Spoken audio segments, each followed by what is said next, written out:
I'm Alvina, a 34-year-old stay-at-home mom. My family consists of my husband, Morris, our 2 daughters who are in elementary school, and we live with my in-laws on the same property, so we are a household of 6. Before I got married, I worked night shifts, but Morris suggested that I quit my job if it meant we could spend more time together, so I decided to stay at home instead. I spent my time raising our kids, and later worked part-time when things were more manageable.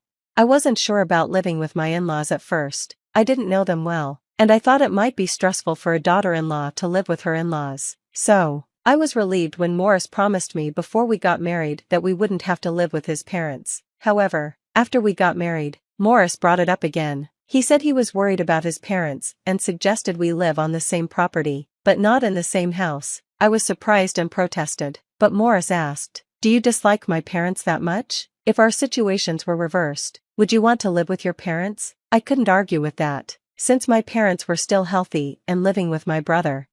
Even though I wasn't sure about it, Morris told me that his parents had already started building a house on our property, and we couldn't say no, so we ended up living together. But I made one condition: we wouldn't interfere in each other's lives. This is how our shared living situation began. My in-laws agreed to this, and we lived separate lives. I would join them for meals once or twice a week. The house they built on our property was nice, and I even thought it might be a good thing for us, since we could inherit it one day. However, I made a big mistake in thinking everything would be fine. Over time, my mother-in-law started breaking our agreement. At first, she would visit me once or twice a week for help with small things like carrying something because her back hurt, or preparing dinner because she wasn't feeling well. But soon, she began to expect more. She would ask, "Is breakfast ready?" Or "Why hasn't our part of the house been cleaned?" As if I was responsible for all the housework. Eventually, I ended up cooking all 3 meals and cleaning both houses. Morris didn't say anything about it. Only my father-in-law would apologize sometimes and offer me a snack, saying, "I know it's not much, but please have this."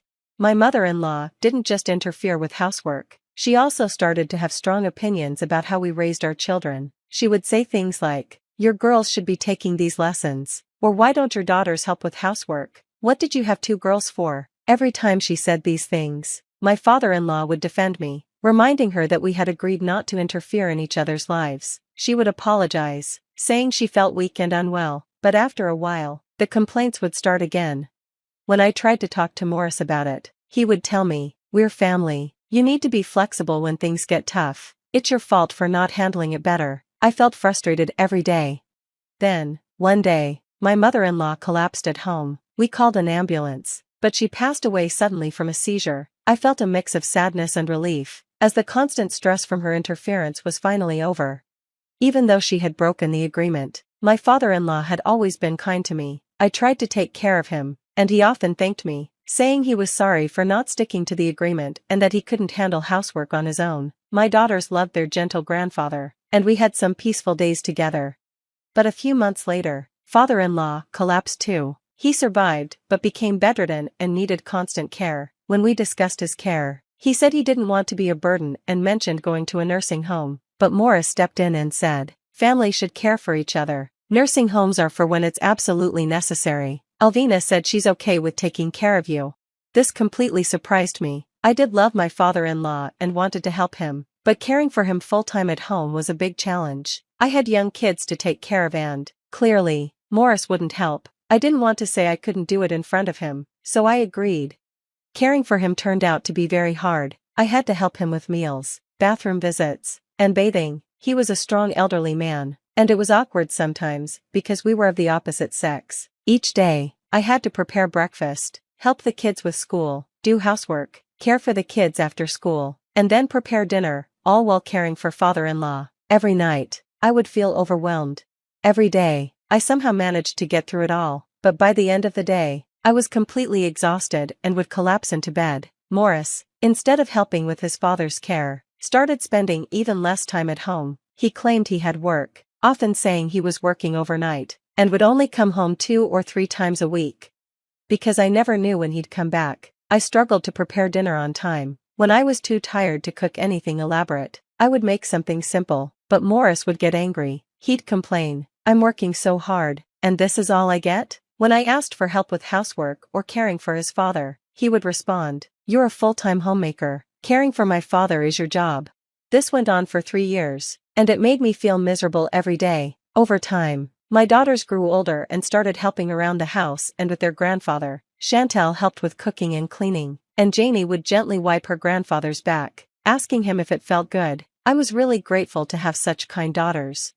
One day, Morris left his phone at home when he went to work. Despite knowing better, I couldn't resist the temptation to look through it. His password was his birthday, so I could easily unlock it. What I found shocked me. It turned out that Morris had been having an affair since I started taking care of his father, and they even had a child together.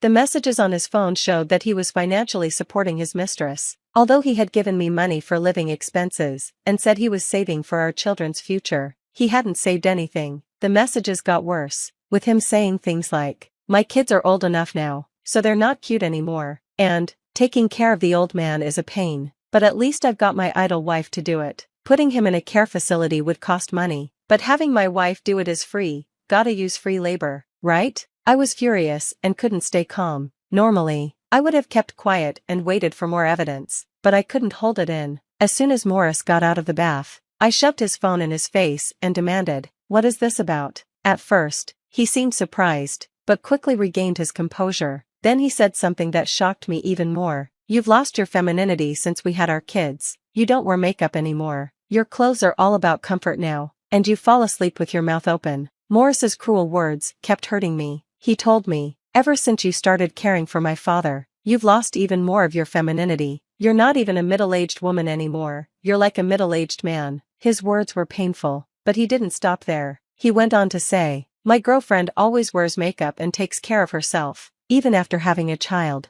I don't plan on divorcing you, but my love is for her and our child. Once my father is gone and the kids are adults, I plan to kick you out and live with her." He continued to say things that made me feel worthless. While he showed some concern for the kids, it was clear he didn't care about me at all. I couldn't hold back my tears. I tried to dress up and put on makeup, but it was hard. I was handling childcare and housework all on my own, and I had to do everything quickly, even if it meant my hair was messy. I asked him, "If you wanted me to look beautiful, why didn't you help with the housework or caring for the kids and your father?" But Morris was unkind in his reply. "Look at other women. They stay beautiful while raising their kids. You're just not efficient. As a stay-at-home mom, you have no right to argue with me. I'm the one putting food on the table. If you have a complaint, you can divorce me." He added coldly, "For a woman your age, job opportunities are limited. Do you really think you can raise our 2 kids on alimony and compensation from me?" I felt crushed and couldn't respond. I wanted to think about the children, and I couldn't bring myself to divorce him. But Morris said, "You can't, can you? If you care about the kids, you'll take care of my father until the end. After that, you'll work as my housekeeper. Don't worry, when the kids grow up, they'll help you, so you'd better treat them well." Then, he went to his room with a satisfied smirk on his face. I was stunned and didn't know what to do. Eventually, I regained my composure and went to take care of my father-in-law. I tried to act like everything was fine, but it must have been clear something was wrong. He asked me, "Is something wrong?" I tried to brush it off, but I couldn't hold back my tears and ended up telling him everything. After listening to me, father-in-law said, "Alvina, I have something for you. Can you come back in a few hours?" I did as he asked, and when I returned, he gave me a piece of paper with someone's contact information on it. He said, "Contact this person, they know everything. I should be the one to act, but with my condition." And he smiled. A few days later, Morris told me, "I'll be on a business trip for a week. I guess it's better for you too if we call it a business trip, right? I'll enjoy the sightseeing." I decided to take action while Morris was away on his week-long business trip. A week later, when he came home, he was furious and panicked. Everything was gone. I calmly asked him, "How was your week-long affair trip? Did you enjoy it?" Morris shouted, demanding to know what was going on. I explained to him that the contact my father-in-law had given me was for a man named Mr. Corey, an old friend of his who was a large landowner. Mr. Corey had always wanted the land where my in-laws' house stood and had been trying to buy it for a long time. My father-in-law had always refused, saying he planned to leave it to his son, Morris, but after seeing how Morris was acting, my father-in-law decided it was best to sell. Before Morris left, I had already spoken to Mr. Corey and we arranged to sell the house and land for a price much higher than the market rate. My father-in-law even asked Mr. Corey to demolish the house during the week Morris was gone. When Morris returned, all he found was an empty lot. We planned to build a new house using the money from the land sale. When Morris heard this, he tried to convince me to rely on him, saying, "You're jobless, right? Even if your father builds a house, you can't expect to live comfortably without my income." But I told him, "Don't worry about me. I got a job offer from a company run by an acquaintance." Then I turned the tables and asked, "Morris, shouldn't you be worrying about yourself instead?" When he asked what I meant, I explained that his job was only secure because his father was friends with the company president. But now that my father-in-law had cut ties with him, I told him, "The president said you could be fired because of your poor work and your affair."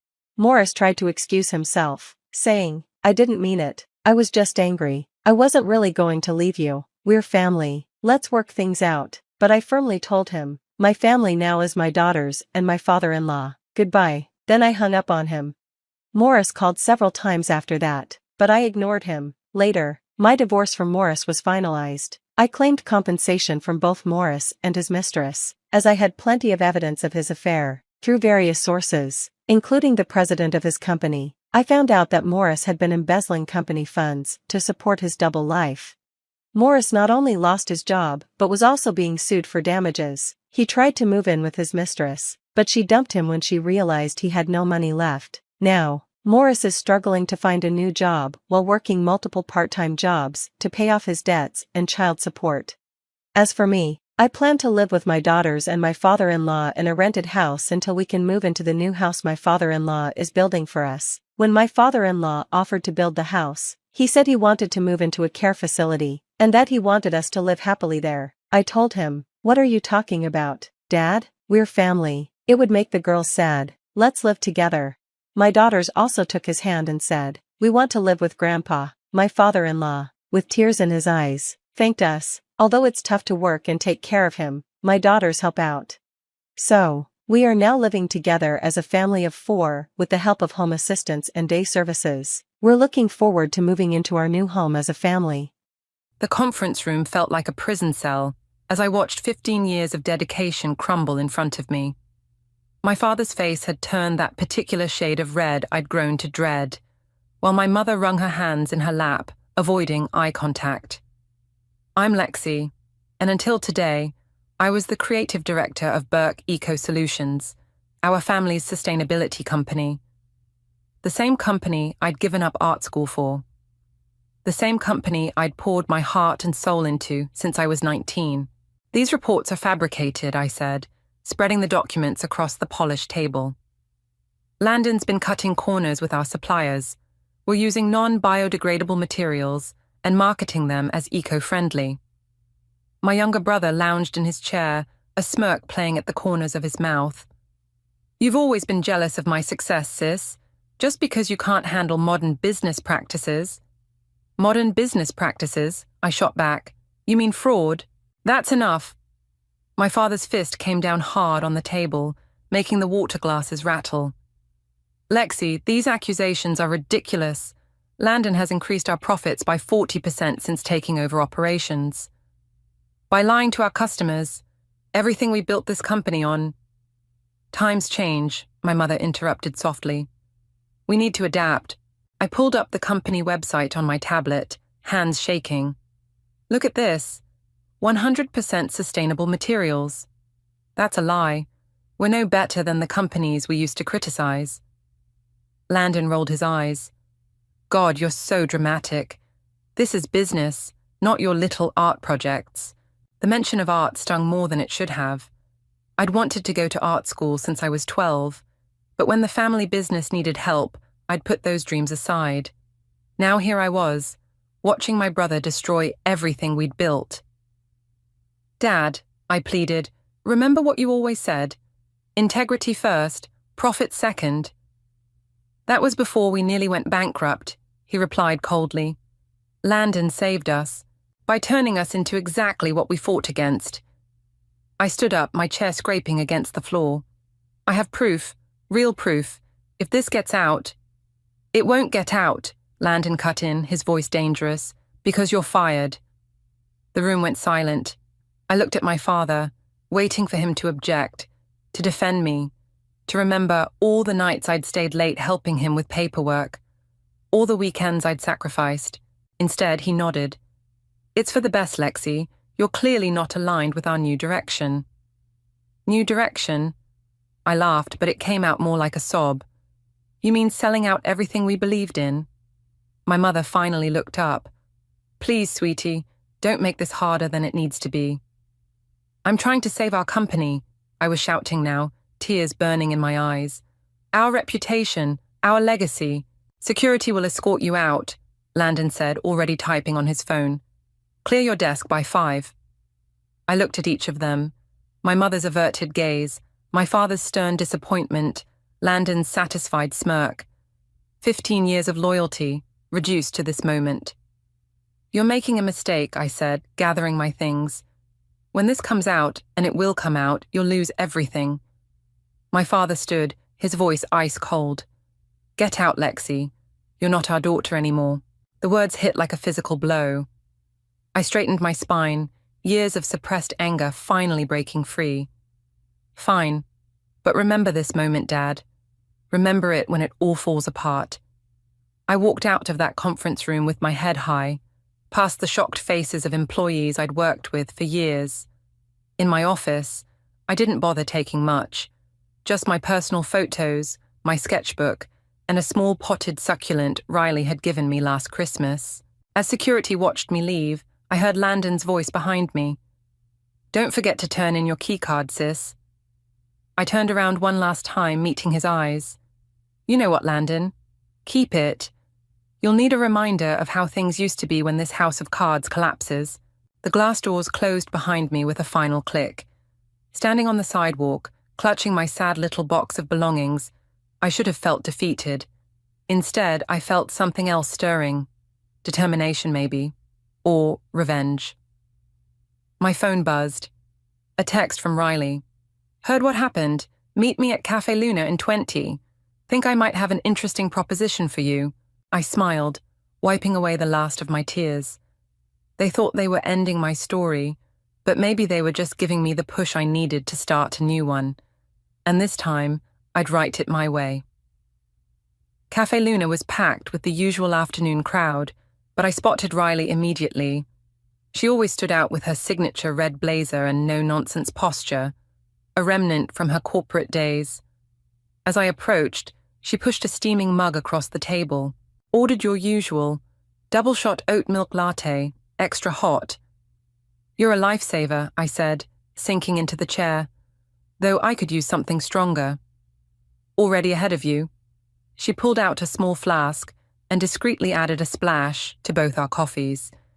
"Getting fired by your own family deserves at least an Irish coffee."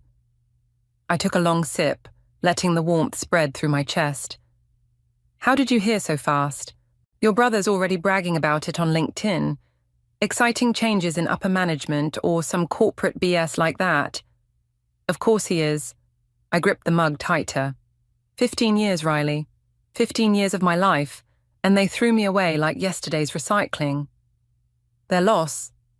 Riley leaned forward, her eyes sparking with that look I knew meant trouble. "But maybe it's your gain. Remember Noel Jenkins? The guy who created that solar-powered water filtration system. The very same. He's looking for partners for a new venture. Sustainable products, but with a focus on design and artistry. The minute I heard what happened, I called him. My heart skipped. "Riley, I can't." "Yes, you can." She pulled out her tablet, sliding it across the table. "Look at this proposal. They need someone who understands both sustainability and aesthetics. Someone who can make eco-friendly products beautiful." I scrolled through the documents, my artist's eye catching on the preliminary designs. They were good, but they could be better. My fingers itched to sketch improvements. "There's more," Riley said, watching my reaction. "Someone wants to meet you, someone big." "Who?" "Angelina Tran." I nearly choked on my coffee. "The Angelina Tran, widow of—" "The same. She's been following your work at Burke for years. Says you're the only one who stayed true to the original vision, but she never meets with anyone. Not since her husband. She'll meet with you, tomorrow morning, her estate." Riley's phone buzzed. That's Noel now. He can meet us for dinner tonight if you're free. My head was spinning. 24 hours ago, I thought my career was over. Now, what if I'm not ready? I whispered. What if... Stop. Riley reached across the table, gripping my hand. Remember when I got pushed out of Global Green? You told me something I never forgot. Sometimes being pushed off a cliff teaches you that you had wings all along. I laughed despite myself. That sounds more profound than anything I'd say. Well, you were drunk at the time, she grinned.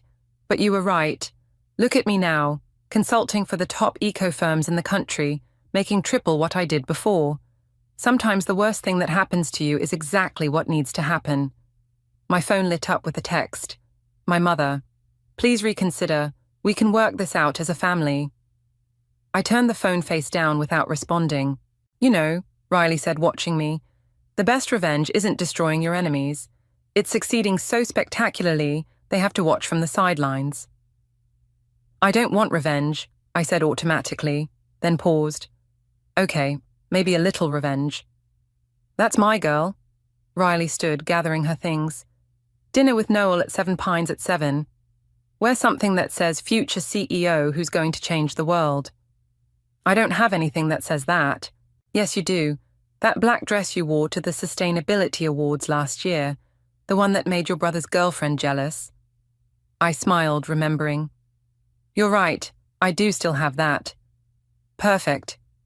Riley headed for the door, then turned back. Oh, and Lexi. One more thing.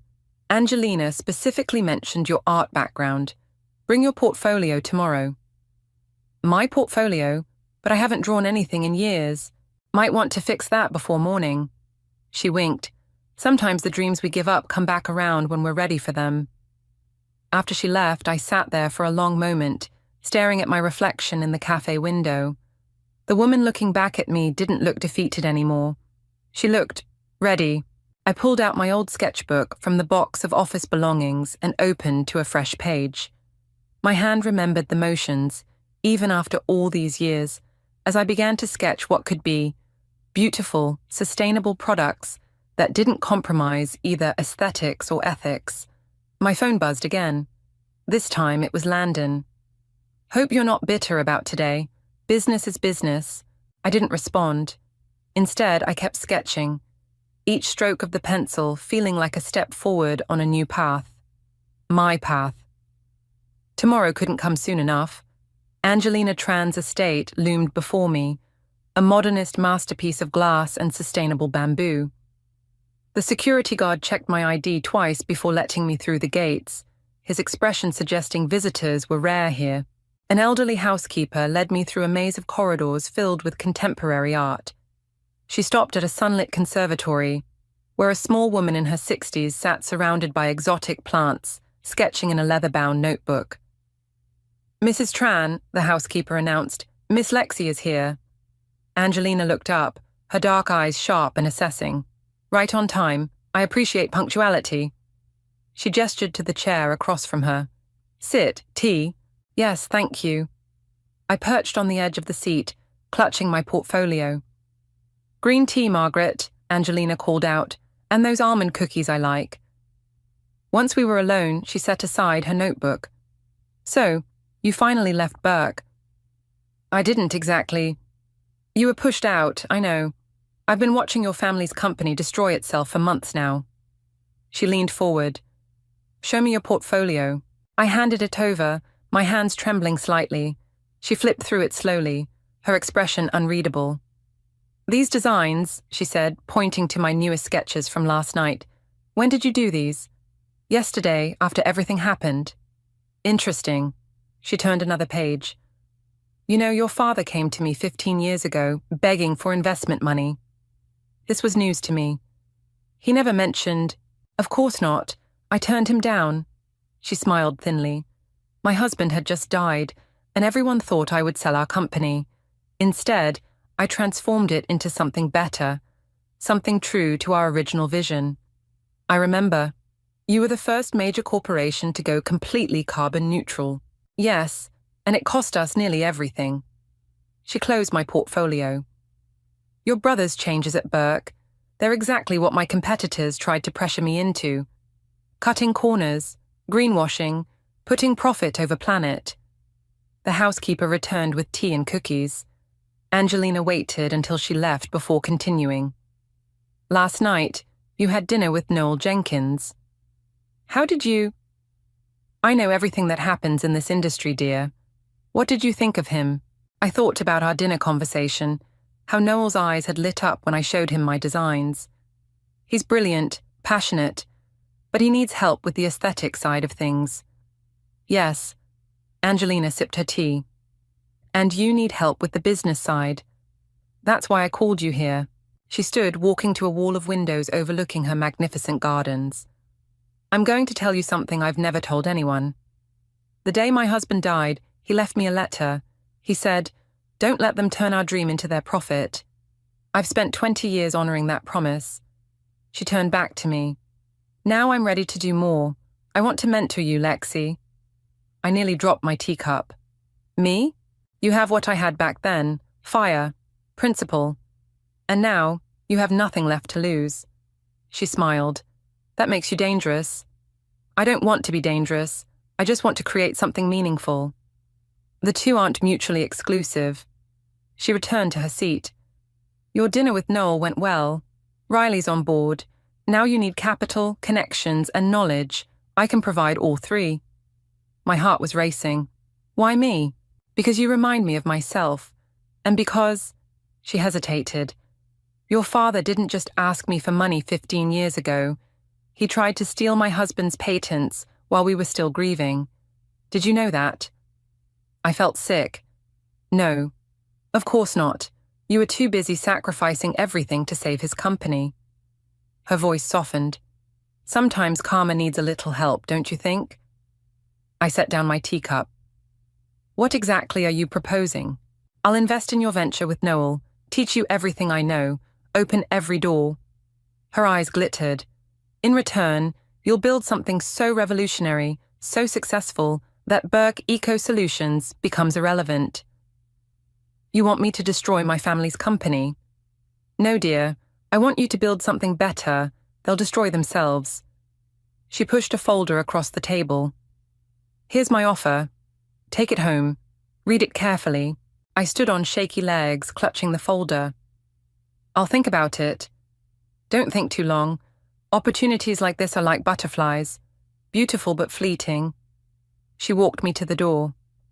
Oh, and Lexi, check page 6 of that folder. I think you'll find the information about your brother's overseas suppliers particularly interesting. As I drove home, my mind was spinning. The folder sat heavy in my bag, full of promises and secrets. My phone buzzed, a text from my mother. Your father's blood pressure is through the roof. How could you do this to us? I pulled over, took out the folder, and turned to page 6. What I read made my decision for me. Sometimes karma does need a little help. 3 months flew by in a whirlwind of meetings, designs, and late-night planning sessions.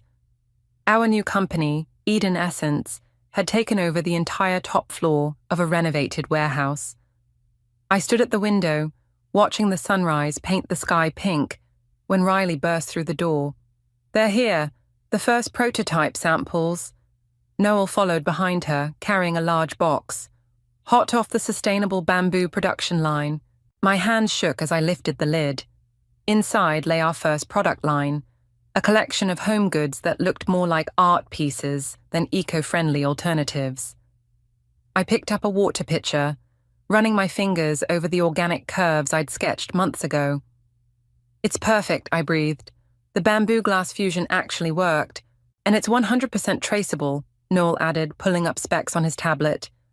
Every component, every worker, every step of production, completely transparent and ethical. Riley was already snapping photos. The pre-orders are going to go crazy when people see these. We've got lifestyle influencers lined up, sustainable living bloggers. My phone buzzed, a news alert about Burke Eco Solutions. I opened it, my heart stopping as I read the headline. Major eco company faces investigation over false environmental claims. Guys, I said, turning my phone around. Look. Riley whistled low. Wow, someone leaked documents about their overseas suppliers. Someone? Noel raised an eyebrow at me. Not me.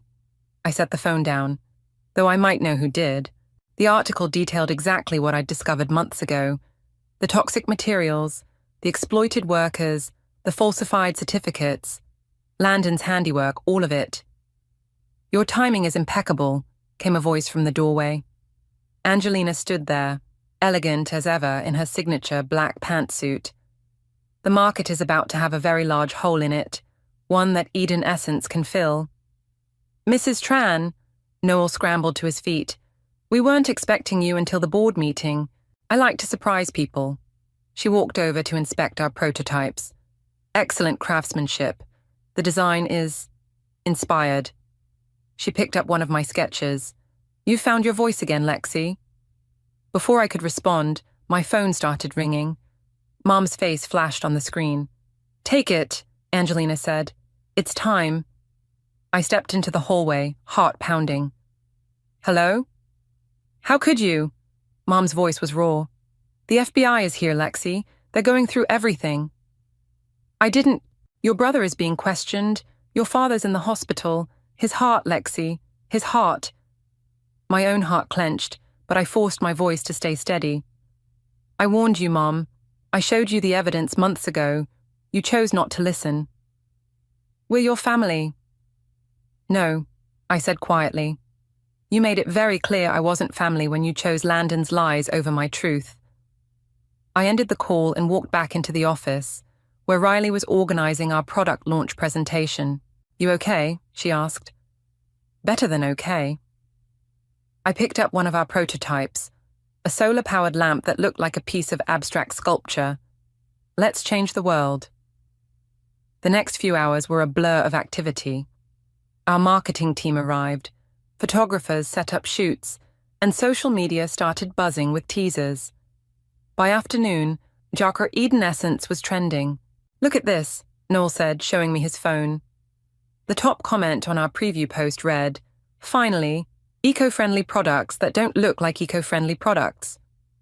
Speaking of looking good, Riley called from her desk, wait until you see tomorrow's Business Weekly. They're running a feature on female entrepreneurs in sustainable tech. Guess who's on the cover? I groaned. Please tell me you're joking. Front page, Angelina confirmed, looking pleased. The former Burke Eco Solutions creative director, now revolutionizing sustainable design. The timing couldn't be better. My phone buzzed again. Landon this time. I declined the call. You know, Noel said, studying our product line, we should send a complete set to Burke Eco Solutions, as a professional courtesy. Riley snorted. Professional courtesy my ass. You just want to twist the knife. No, I said, an idea forming. He's right, but not to twist the knife, to show them what they could have had if they'd stayed true to their principles. Angelina smiled that sphinx-like smile of hers. Now you're thinking like a CEO. I looked around the room. At Riley's fierce loyalty, Noel's brilliant innovation, Angelina's steady guidance, and my own designs finally coming to life. This was what family should feel like. My phone lit up with another news alert. Burke Eco Solutions stock plummets amid scandal. I turned off my phone and picked up my sketchbook instead. Let's focus on tomorrow's launch. We've got a world to change. And for the first time since that day in the conference room, I felt nothing but gratitude for being pushed out. Sometimes you have to lose everything to find what you were meant to build. The launch party for Eden Essence was in full swing.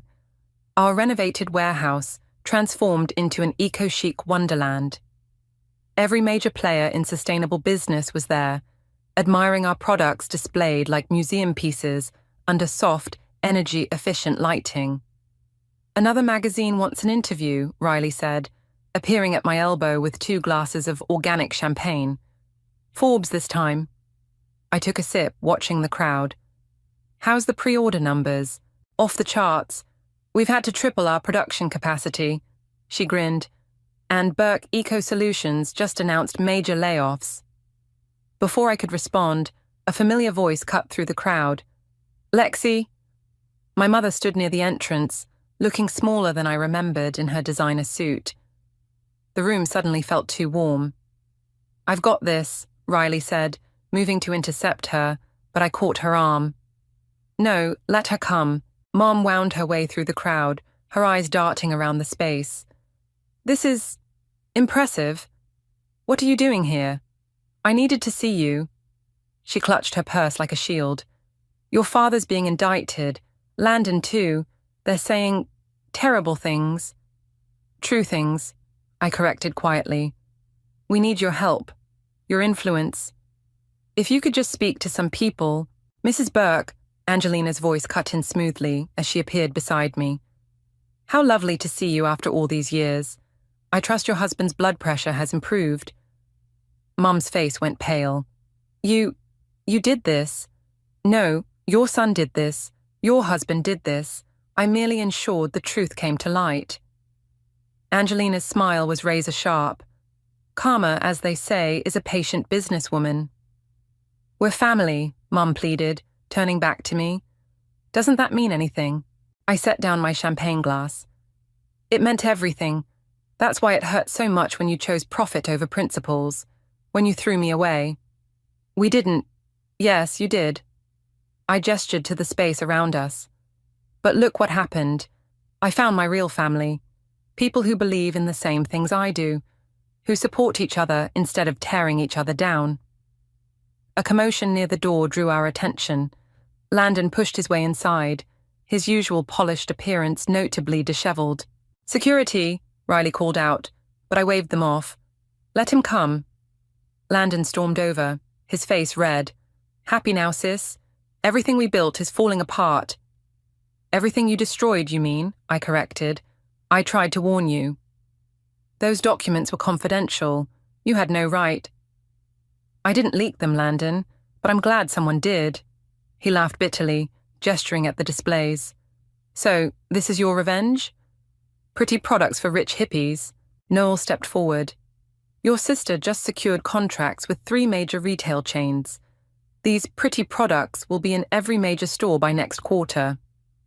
At prices people can actually afford," Riley added, "with complete supply chain transparency." "You're finished, Landon," I said quietly.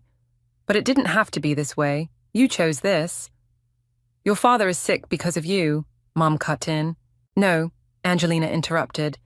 "He's sick because he couldn't face the consequences of his own actions. Just like he couldn't 20 years ago when he tried to steal my husband's patents." Mom's face went white. "How did you—" "Please leave," I said, suddenly tired. "Both of you. Enjoy the party favors on your way out. They're all sustainable, of course." "This isn't over," Landon snarled. "Actually, it is."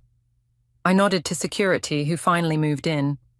"Your company is facing federal charges, Landon. Maybe focus on finding a good lawyer instead of threatening me." As they were escorted out, I felt a hand on my shoulder. It was Angelina. "You handled that perfectly," she said, "like a true CEO."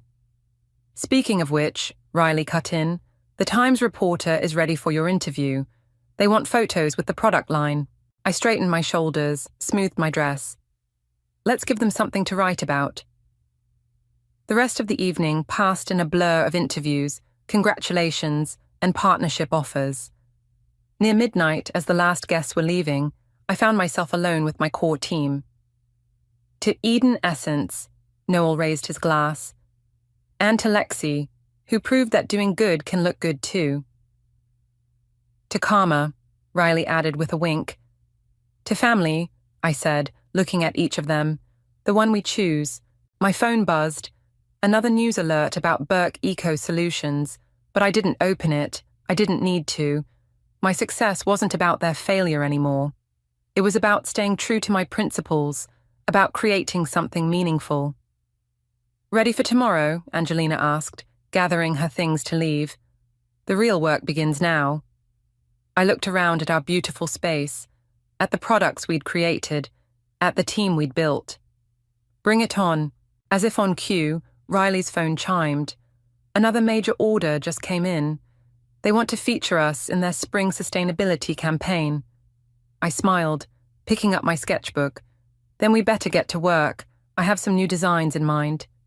The night view of the city sparkled through our windows, full of promise and possibility. Sometimes the best revenge isn't revenge at all. It's living well, on your own terms. The courthouse steps were crowded with reporters when I arrived. 6 months had passed since our launch, and today was Landon's sentencing hearing. I hadn't planned to come, but something pulled me here. Miss Burke, the reporters surged forward. Any comment on your brother's guilty plea? How does it feel to see your family's company dismantled? I pushed through them without commenting, only to find Riley waiting at the top of the steps. Thought you might need backup, she said, linking her arm through mine. Inside, the courtroom was already packed. My parents sat in the front row, both looking years older than when I'd last seen them. Mom's hair had gone completely grey. Dad kept dabbing at his forehead with a handkerchief. We can leave, Riley whispered. No, I need to see this through. Landon entered in handcuffs, his designer suit replaced by something off the rack. He looked small somehow, nothing like the swaggering brother who'd had me thrown out of the company. The judge cleared her throat. Before I deliver the sentence, would anyone like to speak on the defendant's behalf? My father stood shakily. Your Honor, my son made mistakes, but... Mistakes? The word left my mouth before I could stop it. Every head in the courtroom turned. Miss Burke, the judge said, would you like to make a statement? I felt Riley squeeze my hand as I stood. Yes, Your Honor. Walking to the podium, I finally met Landon's eyes. There was no smirk now, no arrogance, just fear. My brother didn't make mistakes, I said clearly. He made choices, calculated decisions to deceive customers, exploit workers, and damage the environment for profit. He betrayed everything our company stood for. Lexi, please, Mum whispered from her seat. But, I continued, he's not the only one responsible. Our father encouraged it. Our mother enabled it. They chose profit over principle, and now thousands of people have lost their jobs because of it. The judge leaned forward. Are you asking for a harsh sentence, Miss Burke? No. I took a deep breath. I'm asking for rehabilitation. My brother's smart. He's talented. If he used those skills to actually help the environment instead of exploiting it, I turned to face Landon directly. You could still do something meaningful with your life. The judge nodded thoughtfully. After a moment, she spoke. Mr. Burke, please rise. Landon stood, his shoulders hunched. Taking into account your guilty plea and your sister's statement, I sentence you to 4 years in federal prison, followed by 3 years of supervised release. During that time, you will work with environmental cleanup initiatives. Additionally, you will pay restitution to all affected parties. The gavel came down with finality. As Landon was led away, he caught my eye one last time. I'm sorry, he mouthed. Outside, my parents were waiting. That was kind of you, Dad said stiffly, speaking for him like that. I didn't do it for him. I squared my shoulders. I did it because revenge doesn't solve anything. Building something better does. We've seen the news, Mom said quietly. Your company. It's everything ours should have been. Yes, it is. Maybe. Dad cleared his throat. Maybe we could talk. About the future. About rebuilding. No. The word came out gentle but firm. I'm not coming back to fix what you broke. I'm building my own legacy now. But we're still your parents, Mom pleaded. Yes, you are. And maybe someday we can have a relationship again. But not a business one. Never again. My phone buzzed. A text from Noel. Turn on CNBC now. Riley already had it pulled up on her phone. The headline made my heart stop. Eden Essence selected for Global Environmental Innovation Award. What's happening? Dad asked, trying to peek at the screen. Life, I said, smiling. Life is happening. Goodbye, Mum. Dad, take care of each other. Walking down those courthouse steps felt like walking into a new chapter. Riley linked her arm through mine again. You okay? Better than okay. I showed her another text, this one from Angelina. Come to the office. Time to discuss international expansion. Speaking of expansion, Riley grinned, wait until you see the latest sales figures. We're not just beating Burke's old numbers, we're demolishing them. That's not what matters anymore. No? She raised an eyebrow. No. What matters is that somewhere, someone is using our products and realizing that doing the right thing can be beautiful too. We reached my car, where the media was still waiting. This time, I stopped. Miss Burke, what's your response to the verdict? I looked directly into the cameras. The only response that matters is action. Want to know what I think? Come to Eden Essence tomorrow. We're announcing something big. Riley laughed as we drove away. You're such a tease. They don't know about the solar project yet. They will tomorrow. I smiled, thinking of the designs waiting on my desk, of the future we were building. Sometimes the best way forward isn't looking back at all. The Global Environmental Innovation Awards ceremony buzzed with anticipation. I sat between Riley and Noel, trying not to fidget with my sustainable silk dress, a prototype from our new clothing line. Relax, Riley whispered. You've got this. Easy for you to say. You're not giving the keynote. Ladies and gentlemen, the MC announced, please welcome our next speaker, the CEO of Eden Essence, and this year's Innovation Award recipient, Lexi Burke. The applause felt surreal as I walked to the podium. Faces looked up at me expectantly. Industry leaders, environmental activists, and there, in the front row, Angelina nodding encouragingly. A year ago, I began, I sat in a conference room and watched everything I believed in crumble. My family's company, which had pioneered sustainable business practices, chose profit over principle. I lost my job, my family, and my purpose, or so I thought. The room was silent now, hanging on every word. But sometimes losing everything is just life's way of making room for something better.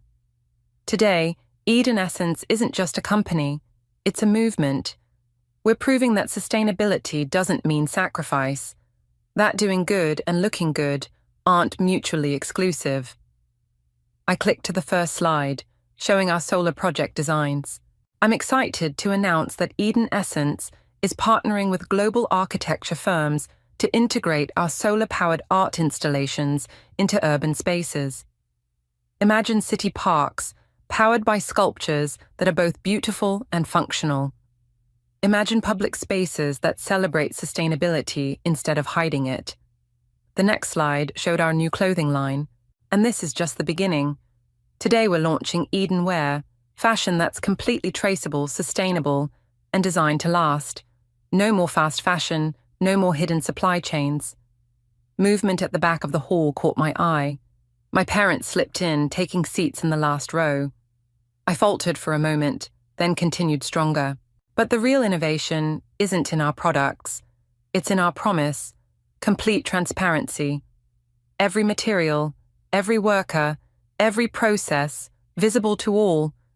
Because we believe that when you have nothing to hide, you have everything to gain. The applause was thunderous. As I returned to my seat, my phone lit up with a message from an unknown number. Landon, from prison. Watching the live stream. You were right all along. Proud of you, sis. I tucked the phone away as the award presentation began. When they called my name again, I walked up with my team. This award belongs to all of us, I said, holding up the recycled glass trophy. To everyone who believed that doing the right thing is always the right choice. At the reception afterward, Angelina appeared with a tall man in an impeccably tailored suit. Lexi, meet Marcus from Goldman Sachs. He's interested in taking Eden Essence public. My eyes widened. Public? But we're barely a year old. Your growth metrics are unprecedented, Marcus said. And your brand loyalty. I haven't seen numbers like these since Apple. Before I could respond, I felt a tap on my shoulder. Mum stood there, Dad beside her. Your speech, she said softly. It was beautiful. Thank you. I turned to introduce them to Marcus, but he and Angelina had tactfully disappeared. We've been following everything, Dad said. Your success, your innovations. You've built something remarkable. We were wrong, Mom added, About everything. We wanted to tell you that. I studied their faces, the genuine regret, the pride they'd never shown before. Would you like to see our new designs? I heard myself ask. Their faces lit up.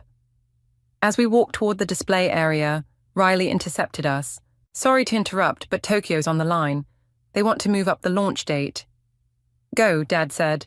We can catch up another time. Maybe dinner next week. I nodded slowly. Dinner would be nice. After they left, Noel appeared with champagne. To our fearless leader. To all of us, I corrected, including Riley and the rest of our team gathering around. Speaking of all of us, Riley grinned, wait until you see tomorrow's Times. They're calling us the future of ethical business. No pressure, I laughed. The evening wound down, but the energy remained electric. As we gathered for one last team photo, I caught my reflection in the window. I barely recognized the confident woman looking back at me. Hey, Riley nudged me. Where'd you go just now? Just thinking about that conference room a year ago, how losing everything turned out to be the best thing that ever happened to me. To us, she corrected. Now, about Tokyo, I smiled, pulling out my sketchbook, the same one I'd carried out of Burke Eco Solutions that last day. I have some ideas, because that's the thing about rock bottom. It's a pretty solid foundation to build something extraordinary. The morning sun streamed through Eden Essence's new headquarters, a renovated historical building powered entirely by our solar art installations. I stood in my office, putting the finishing touches on a display of our journey, our first prototype, newspaper clippings, and in the center, my original sketchbook. A knock at the door made me turn. Angelina stood there, looking elegant as ever. Ready for the transition announcement? Almost. I adjusted the frame containing our first product photo. Hard to believe you're really retiring. It's time. She walked over to examine the display. You've exceeded every expectation I had when I decided to mentor you. I had good teachers. I smiled. You, karma. Speaking of karma, Riley burst in, waving her tablet. You need to see this. She pulled up a video of Landon being interviewed after his release from prison. He looked different, humbler, more grounded. My sister was right, he was saying. Success built on lies isn't success at all. That's why I'm dedicating my community service to teaching sustainable business practices to at-risk youth. Turn it off, I said softly. There's more, Riley insisted. He's been consulting with environmental cleanup projects, actually making a difference. People can change, Angelina observed, when they want to. My phone buzzed, a text from Mom. We're here for the announcement. Your father's nervous but excited. They're really doing it, Riley asked, reading over my shoulder. I nodded. Dad's officially transferring what's left of Burke Eco Solutions to Landon's youth program. They're converting the old offices into a sustainability education center. Full circle, Angelina smiled. Now, shall we give them something to talk about? We headed to the conference room, now packed with media, employees, and industry leaders. Noel was already at the podium, running through our latest quarterly results. And now, he said, beaming, the moment everyone's been waiting for. Please welcome our CEO, Lexi. The applause was warm as I took the stage.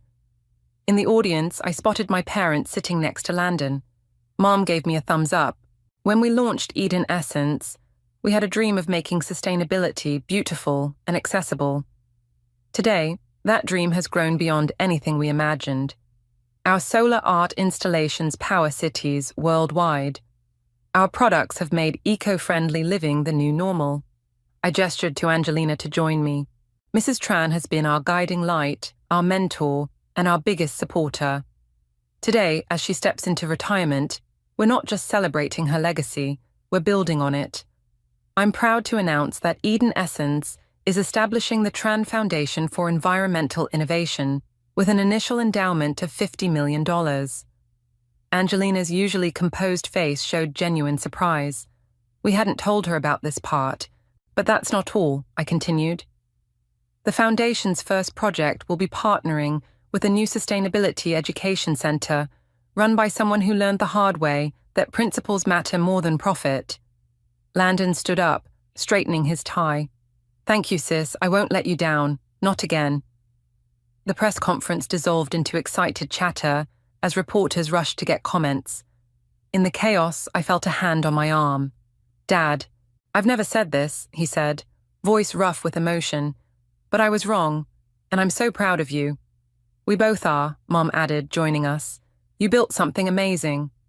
We built something amazing, I corrected, gesturing to my team. All of us. Riley clinked a spoon against her glass, calling for attention. Sorry to interrupt the family moment, but Tokyo's waiting for their virtual tour of the new installations. Go, Dad smiled. We'll see you Sunday for dinner. Wouldn't miss it. As the room cleared out, I found myself alone with Angelina one last time. You planned this perfectly, she said. The foundation, Landon's program, all of it. I learned from the best.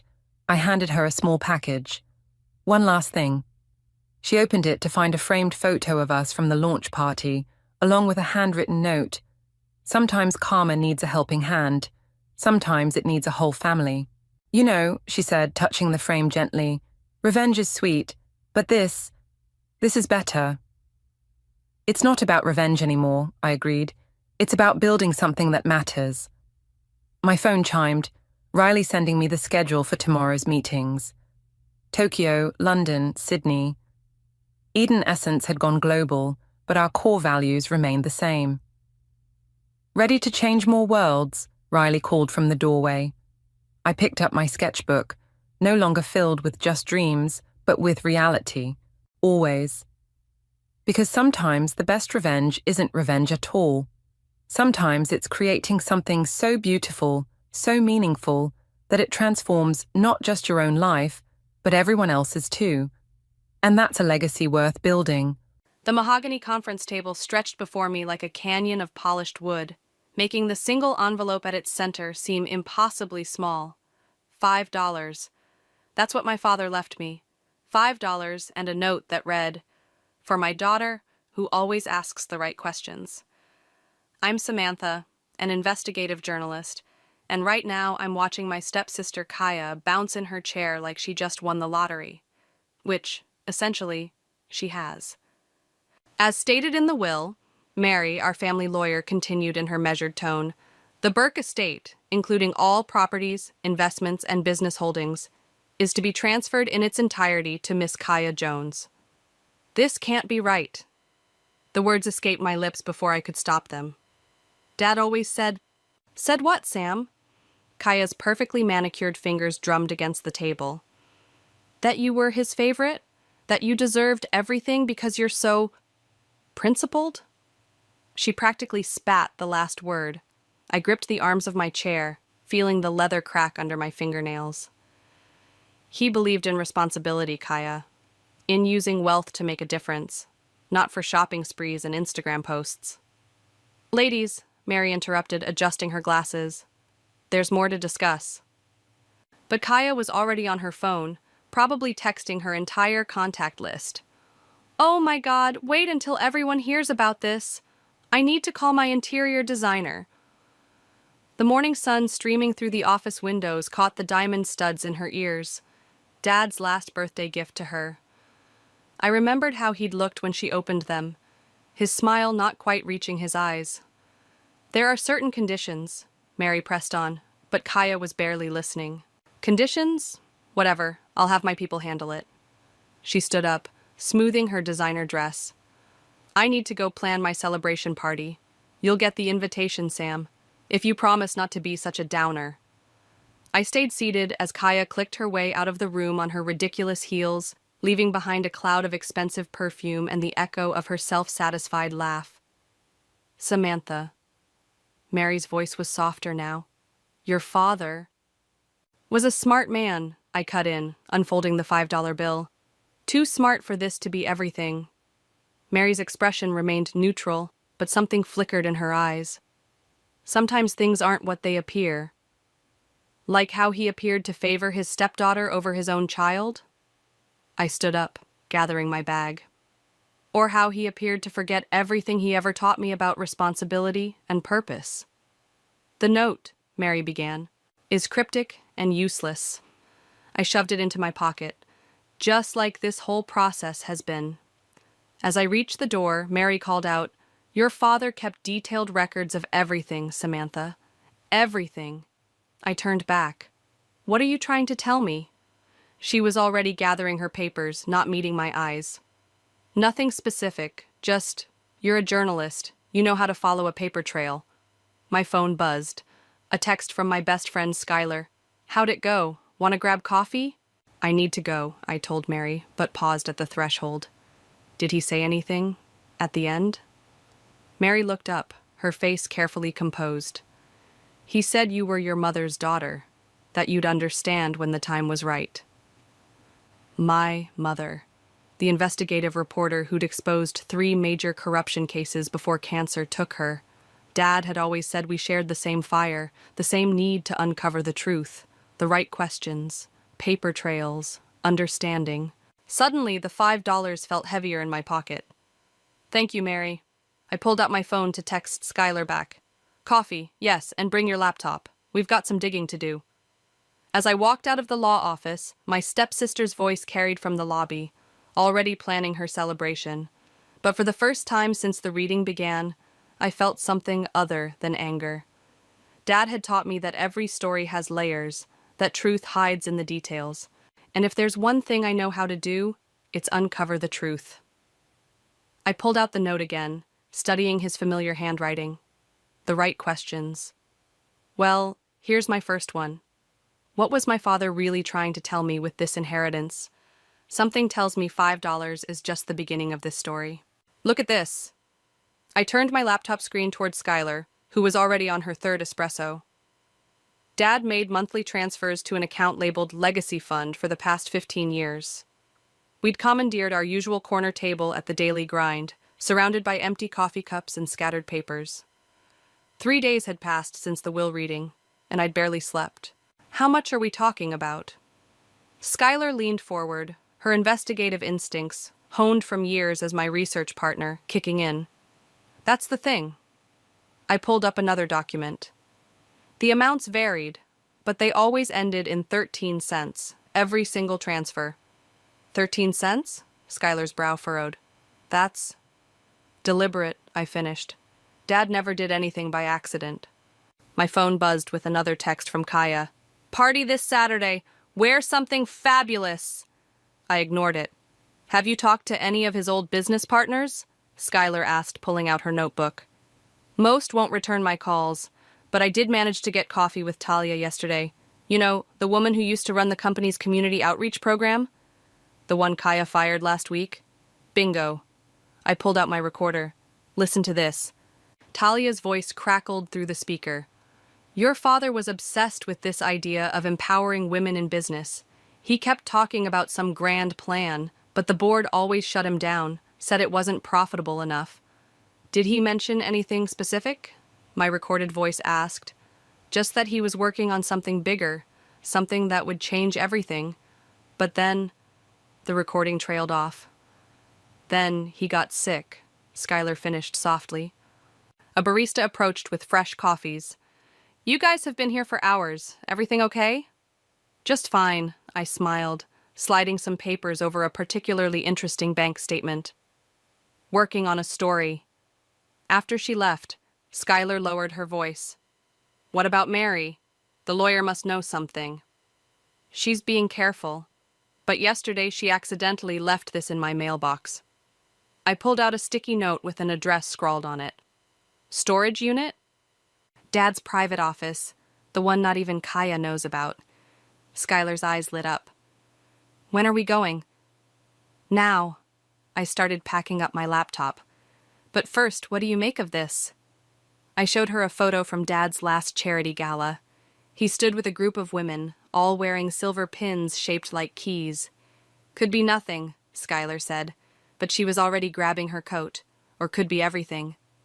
The storage facility was in an industrial part of town, far from the glossy high-rises where Dad had worked. Unit 13 on 13, of course. Your father really had a thing for 13, huh? Skylar commented as I input the code Mary had provided. The metal door rolled up with a groan, revealing walls lined with filing cabinets and a desk covered in papers. The air smelled like leather and old books, just like Dad's study used to. Start with the most recent files, I directed, moving toward the desk. Look for anything about the legacy fund or those silver keys. We worked in focused silence, the only sound the rustling of papers and occasional muttered observations. Then Skylar gasped, "Sam, you need to see this." She held up a leather-bound ledger. Inside, page after page listed women's names, dates, and amounts. In the margins were handwritten notes. Supporting daughter through medical school. Funding tech startup. Legal fees for workplace discrimination suit. He was helping them, I whispered. All of them. There's more. Skylar pointed to a sealed envelope taped to the back cover. My name was written on it in Dad's handwriting. My hands shook as I opened it. Inside was a silver key pin, identical to the ones from the photo, and another note. For my daughter who always asks the right questions. Sometimes the greatest legacy isn't what we leave behind, but what we set in motion. The key opens more than just doors. Dad. Sam. Skylar was staring at her phone. You need to see this too. She showed me a news alert. Burke Industries accused of systematic discrimination against female employees, multiple lawsuits pending. The company Kaya just inherited, I said slowly, has been secretly suppressing women while Dad was secretly supporting them. What are you going to do? I picked up the key pin, feeling its weight in my palm. Dad always said a good journalist follows the story wherever it leads. I think it's time to find out exactly what my sister inherited. This could get messy, Skylar warned. It already is. I clipped the pin to my jacket. But Dad left me this story for a reason, and I'm going to tell it. Looking around the room full of secrets, I finally understood. $5 wasn't my inheritance. The truth was, Kaya's inheritance celebration was exactly as tasteless as I expected. The mansion's marble foyer sparkled with champagne fountains and ice sculptures, while waiters circulated with trays of caviar and gold-dusted chocolates. I adjusted my simple black dress, feeling the silver key pin against my collar like armor. Miss, the service entrance is around back. A security guard stopped me at the door. She's my sister, Kaya's voice rang out. Let her in. She floated down the stairs in a dress that probably cost more than my yearly rent. Sam, you actually came, and you're wearing that. Wouldn't miss it, I smiled, noting how the company's top executives clustered around her like moths to a flame. Quite a party. Isn't it divine? Daddy would have loved it. She grabbed a champagne flute from a passing tray. Though maybe not the cost, but who's counting now? If she only knew what I'd discovered in the past week. The systematic discrimination, the buried harassment complaints, the suspicious firing of female executives, all while Dad had been secretly building his network of support for the very women his company had wronged. Speaking of counting, I said carefully, how are those quarterly reports looking? Kaya waved her hand dismissively. Ben handles all that boring stuff now. You remember Ben, right? From the board? Ben Nelson stood across the room, deep in conversation with other suits. The same Ben who'd orchestrated most of the discriminatory policies, according to Dad's files. Oh, I remember Ben. I touched my key pin. How's he adjusting to his new role? He's been amazing, Kaya beamed. Says we'll double profits by next quarter. Though honestly, I tune out when he talks numbers. Oh, you have to see what I'm doing with Daddy's old office. She dragged me upstairs, chattering about Italian marble and custom wallpaper, but I was watching the reactions to my presence, the nervous glances, the whispered conversations. They knew who I was, what I did for a living. We're gutting the whole floor, Kaya announced, throwing open the office door. That awful old desk is already gone. I stopped short. The desk? Dad's desk? That heavy wooden thing? Ben had it removed yesterday, said we needed a more modern look. My heart raced. That desk had hidden compartments. I'd watched Dad access them countless times as a child. Where is it now? Who knows? The salvage company took it. Sam, are you okay? You look weird. A commotion downstairs saved me from responding. We returned to find Ben making a toast. To new beginnings, he raised his glass, eyes fixed on me, and to leaving the past where it belongs. The crowd applauded. I grabbed a champagne flute and raised it back. To legacy, I countered loudly, and to asking the right questions. Ben's smile faltered slightly. Beside me, Kaya frowned. What's that supposed to mean? Just something Dad taught me. I pulled out my phone and showed her the news alert about the lawsuits. Like asking why our father's company has such an interesting pattern of treatment toward female employees.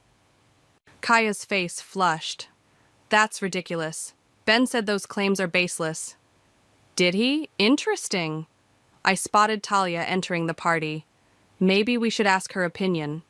You invited her? Kaya hissed. She was fired for incompetence. Was she? Or was she fired because she knew too much? You're being dramatic. Kaya grabbed my arm. This is my night, Sam. Don't ruin it with your conspiracy theories. I gently removed her hand. You're right. It is your night, and everything that comes with it. The money, the power, the responsibility. It's all yours now, including whatever's been happening in that company. Is that a threat? No. I headed for the door, pausing to look back at my sister, suddenly seeming small among all her expensive decorations. It's a warning, because I don't think Dad left me $5 and a note just to be cruel. I think he was trying to tell me something. Sam, wait! But I was already walking out, texting Skylar. Need to find that desk. Tonight. My phone buzzed with her response. Already on it. You'll never guess who bought it. Behind me, the party continued, music and laughter spilling into the night. But underneath it all, I could feel something shifting, like the first tremors before an earthquake. Ben's voice carried from inside. Don't worry about her, Kaya. Everything's under control. I touched my key pin again, thinking of all those women in Dad's ledger. No, I whispered, it's really not. You bought Dad's desk? I stared at Mary across her home office, where the massive oak piece now dominated the room. Technically, my husband bought it at auction. She ran her hand along the worn surface. Beautiful craftsmanship. Shame to let it end up in some warehouse. Skylar circled the desk like a detective at a crime scene. The compartments you mentioned. Any idea how to access them? Dad always said the key opens more than just doors. I fingered the silver pin. Mary, did he ever mention... I can't tell you anything specific, she interrupted, but her eyes flickered to a particular spot on the desk. Attorney-client privilege. But I can leave you two alone with this lovely antique for a few minutes while I make coffee. The moment she left, Skylar and I began examining every inch of the desk. The wood was cool under my fingers as I traced the intricate carvings. Here, Skylar pointed to a tiny keyhole, almost invisible within a decorative flourish. Think your pin. The silver key slid in perfectly. With a soft click, a hidden panel sprang open, revealing a USB drive and another envelope. Sam, Mary called from the kitchen. How do you take your coffee? Black is fine. I quickly copied the drive's contents to my laptop, while Skylar photographed the documents from the envelope. We barely finished before Mary returned, carrying a tray. Her knowing smile suggested she'd given us exactly enough time. Find anything interesting? You could say that. I showed her the first document we'd discovered, a detailed report of systematic harassment cover-ups at Burke Industries, complete with dates, names, and amounts paid in hush money. Ben's signature is on everything, Skylar noted, scrolling through the files. He orchestrated the whole thing. And now he's controlling Kaya, I added, using her as a figurehead while he runs the company his way. My phone buzzed, a text from Talia. Need to talk. It's worse than we thought. Meet me at Riverside Park? Go, Mary said, reading my expression. But Sam, be careful. Ben has a lot to lose. 20 minutes later, I found Talia pacing by the river, clutching a manila envelope. I kept copies, she said without preamble. Of everything. The real reason they fired me? I was building a case. Your father was helping me, but then... Then he got sick, I finished, and Ben saw an opportunity. He's been destroying evidence, threatening witnesses, but he missed these. She handed me the envelope. Your father said if anything happened to him, I should find you, said you'd know what to do. I opened the envelope. Inside were dozens of statements from female employees, detailed accounts of discrimination, photos, emails, a paper trail of corruption that led straight to the top. There's more, Talia said. Ben's planning to sell off the company's charitable foundation, the one your father used to help women start their own businesses. Over my dead body, I pulled out my phone, dialing my editor's number. Time to write the story. Ben will fight back, Talia warned. Let him. I thought of Kaya, surrounded by sycophants at her party. My sister needs to see the truth, even if it hurts. Back at my apartment, Skylar helped me organize the evidence while I wrote. Hours blurred together as we built the case, connecting dots Dad had left for us to find. At 3 a.m., my phone rang. Kaya. Is it true? Her voice was shaky. Ben just called an emergency board meeting. Said you're planning to publish some ridiculous expose. It's all true, Kaya, every word. Check your email. I just sent you the draft. Silence stretched between us as she read.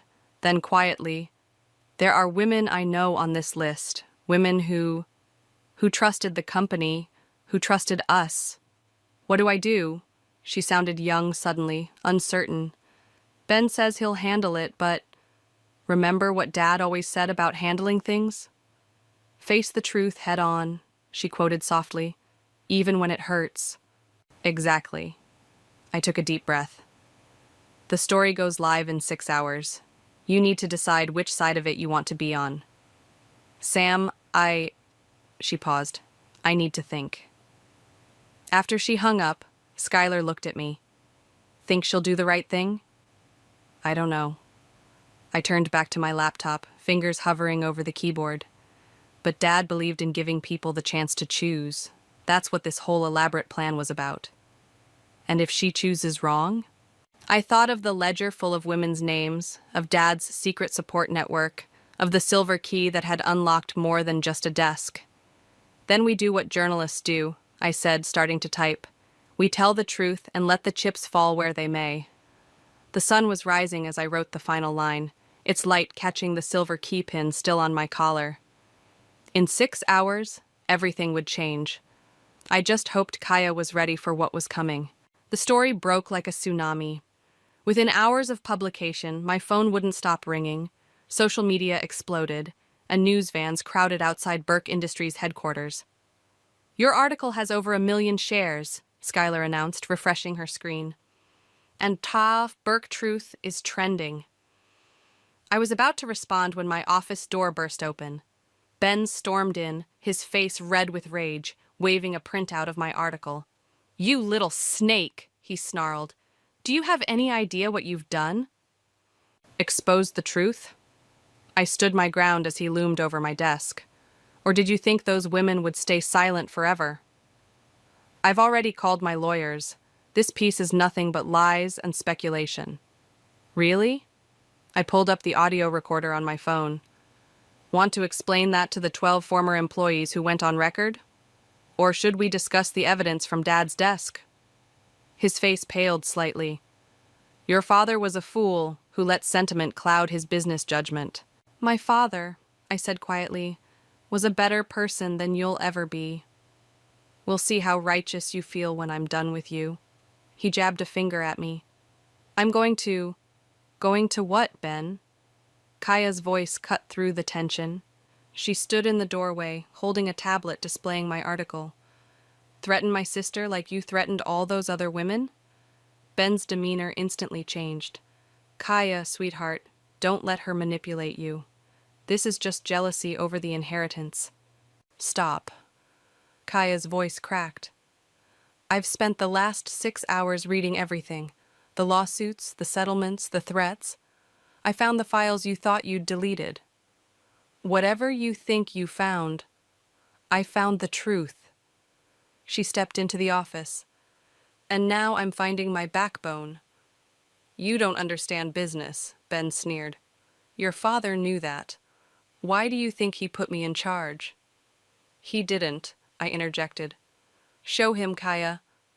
With trembling hands, Kaya produced a document. My inheritance came with conditions. Dad left me controlling interest, but with a clause. Any major decisions require board approval. Care to guess who he designated as the deciding vote? The Women's Foundation, I smiled. The one you were planning to dissolve. Ben lunged for the paper, but Kaya pulled it back. Security is on their way up, Ben, along with some people from the DA's office. You're making a mistake, he growled. Both of you. No, Kaya's voice strengthened. The mistake was letting you turn Dad's legacy into this. You're fired, Ben. Effective immediately. The security team arrived, accompanied by two serious-looking individuals with badges. As they led Ben away, his threats echoed down the hallway. Once he was gone, Kaya collapsed into a chair. I feel sick. You did the right thing, I said softly. Did I? The stock is plummeting. The board is in chaos. Everyone's calling for investigations. She looked up at me, eyes wet. What do we do now? We? I raised an eyebrow. I know I don't deserve your help. I've been horrible, wrapped up in myself, blind to everything that mattered to Dad. She pulled out a familiar envelope. But I found this in his study last night.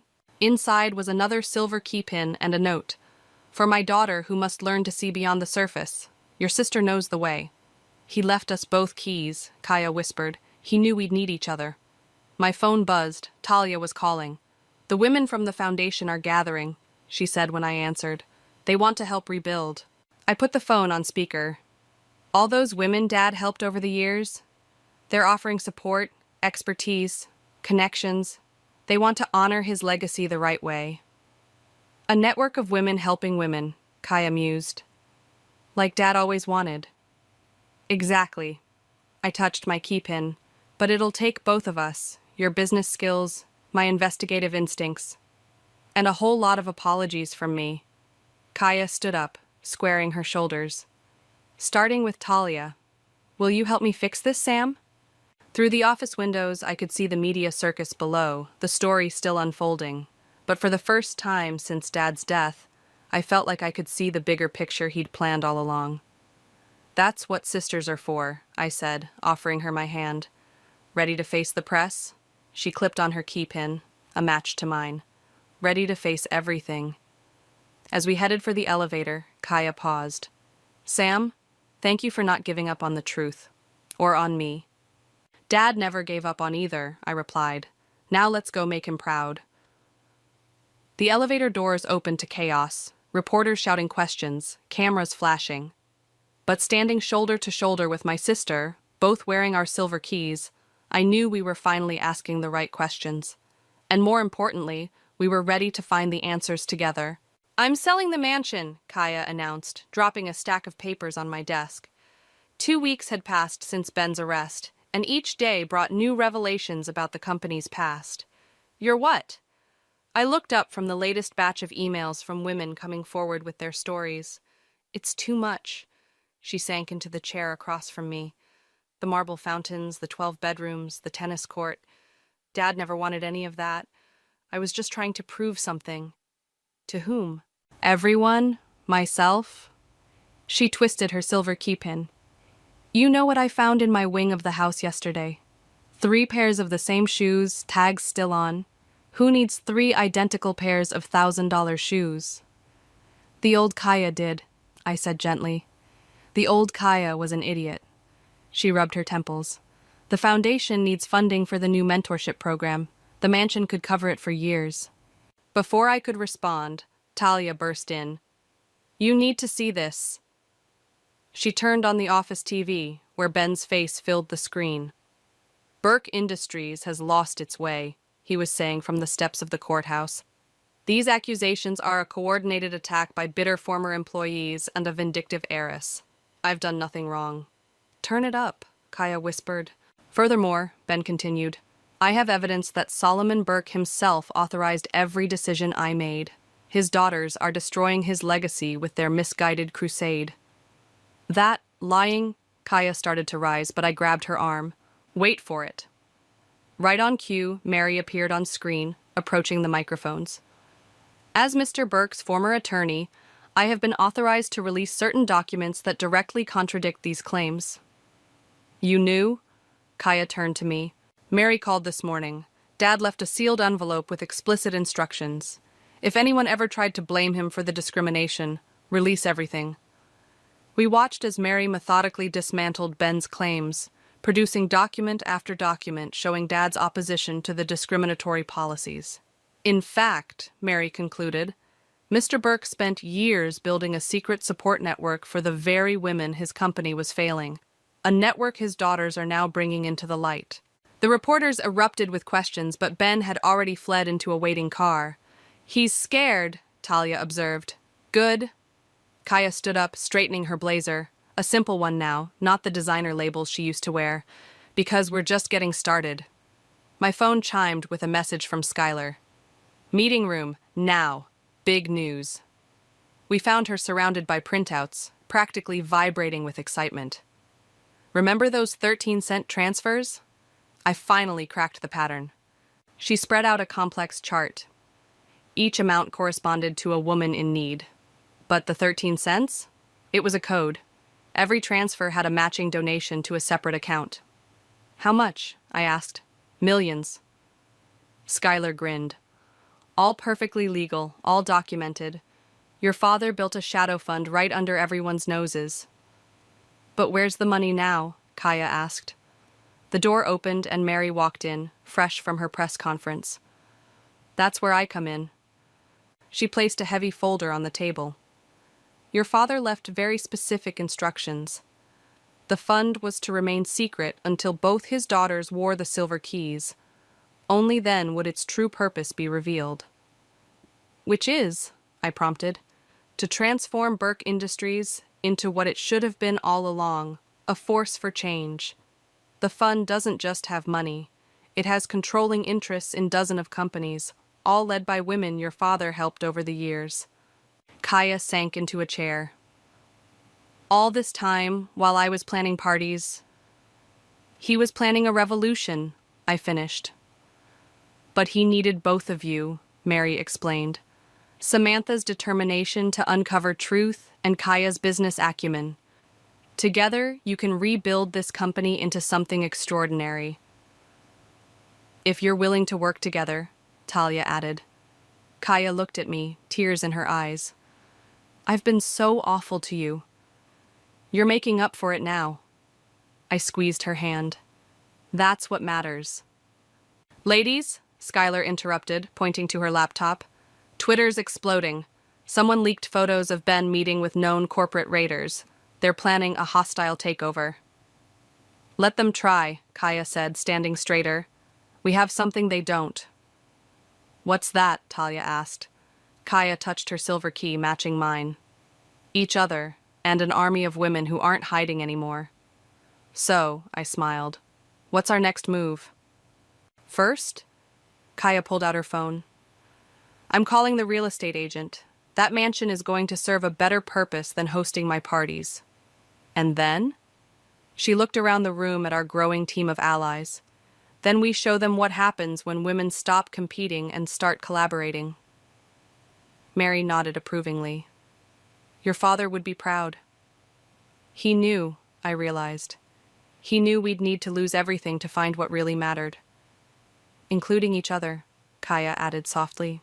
Outside, the sun was setting on another day of changes, but for the first time, the chaos felt right. We had a plan, a purpose, and most importantly, we had each other. Ben wanted a war? Fine. He was about to learn what two sisters with their father's fighting spirit could really do. The boardroom crackled with tension as Ben strutted in with his team of corporate raiders. His smirk faltered when he saw the packed room, dozens of women wearing silver key pins, seated alongside the board members. This is a closed meeting, he snapped. Actually, Kaya rose from the head of the table. These women are all shareholders. Thanks to Dad's shadow fund, they own significant portions of Burke Industries. I couldn't help but smile at his confusion. Remember all those women you pushed out? Turns out Dad made sure they'd have a voice when it mattered most. Impossible, Ben sputtered. I've seen the shareholder records. The public ones, sure. Talia stepped forward, distributing documents. But Mr. Burke was quite clever with his shell companies and trust funds. "This is ridiculous," one of Ben's raiders objected. "We have agreements with major stockholders." "Had agreements," Mary corrected, entering with another stack of papers. "Those stockholders received some very interesting information about your past dealings this morning. They've reconsidered their positions." Ben's face reddened. "You can't—" "Can't what?" Kaya interrupted. "Protect our father's company? Support the women you victimized? Watch." She nodded to Skylar, who clicked a remote. The boardroom screen lit up with a presentation. "Ladies and gentlemen of the board," Kaya began, "I present the future of Burke Industries." The next 30 minutes were a masterclass in preparation. Kaya outlined a complete company restructuring, emphasizing ethical leadership and women's empowerment, backed by solid financial projections and support from major investors. "The mansion's sale alone funds the first year of our mentorship program," she explained, "and our partnership with the Women's Foundation." "This is business, not charity," Ben cut in desperately. "It's both," I stood up, "and we have proof it works." I gestured to the women around the table. "Every person here represents a success story. Entrepreneurs, executives, leaders who thrived when given the chance. Dad saw their potential. Now everyone else will too. The vote is simple," Kaya concluded. "Continue with the old model, or embrace a future where profit and purpose coexist. Choose wisely." Ben slammed his hand on the table. "This company will fail under your leadership." "Like it failed when you drove out talented women?" Talia asked. "When you covered up harassment? When you prioritized greed over growth? I built this company." "No," a quiet voice interrupted. All heads turned to the door where an elderly board member stood. "Solomon built this company. I've served on this board for 40 years, watched him nurture his vision. And today, for the first time since his death, I see that vision clearly again." One by one, the board members began to nod. Ben's raiders shifted uncomfortably. "The vote," Kaya announced, "is now open." The next few minutes were tense as votes were cast electronically. When the results appeared on screen, Ben's face went ashen. "Unanimous," Mary declared. "The restructuring plan is approved. Mr. Nelson's takeover bid is rejected." "This isn't over," Ben threatened, gathering his papers. "Actually, it is." 2 police officers entered the room. "Benjamin Nelson, you're under arrest for securities fraud and witness tampering." As they led him away, his final shouts echoed down the hall. "You'll regret this." "No," Kaya whispered. "I only regret not seeing the truth sooner." The room erupted in applause and congratulations. Women who had once been forced out of the company were now hugging, crying, celebrating their return to power. "There's one more thing," I announced, pulling out an envelope. "Dad left this with Mary, to be opened when the company was safe." Inside was a single photograph. Dad in his office, much younger, with Kaya and me as children.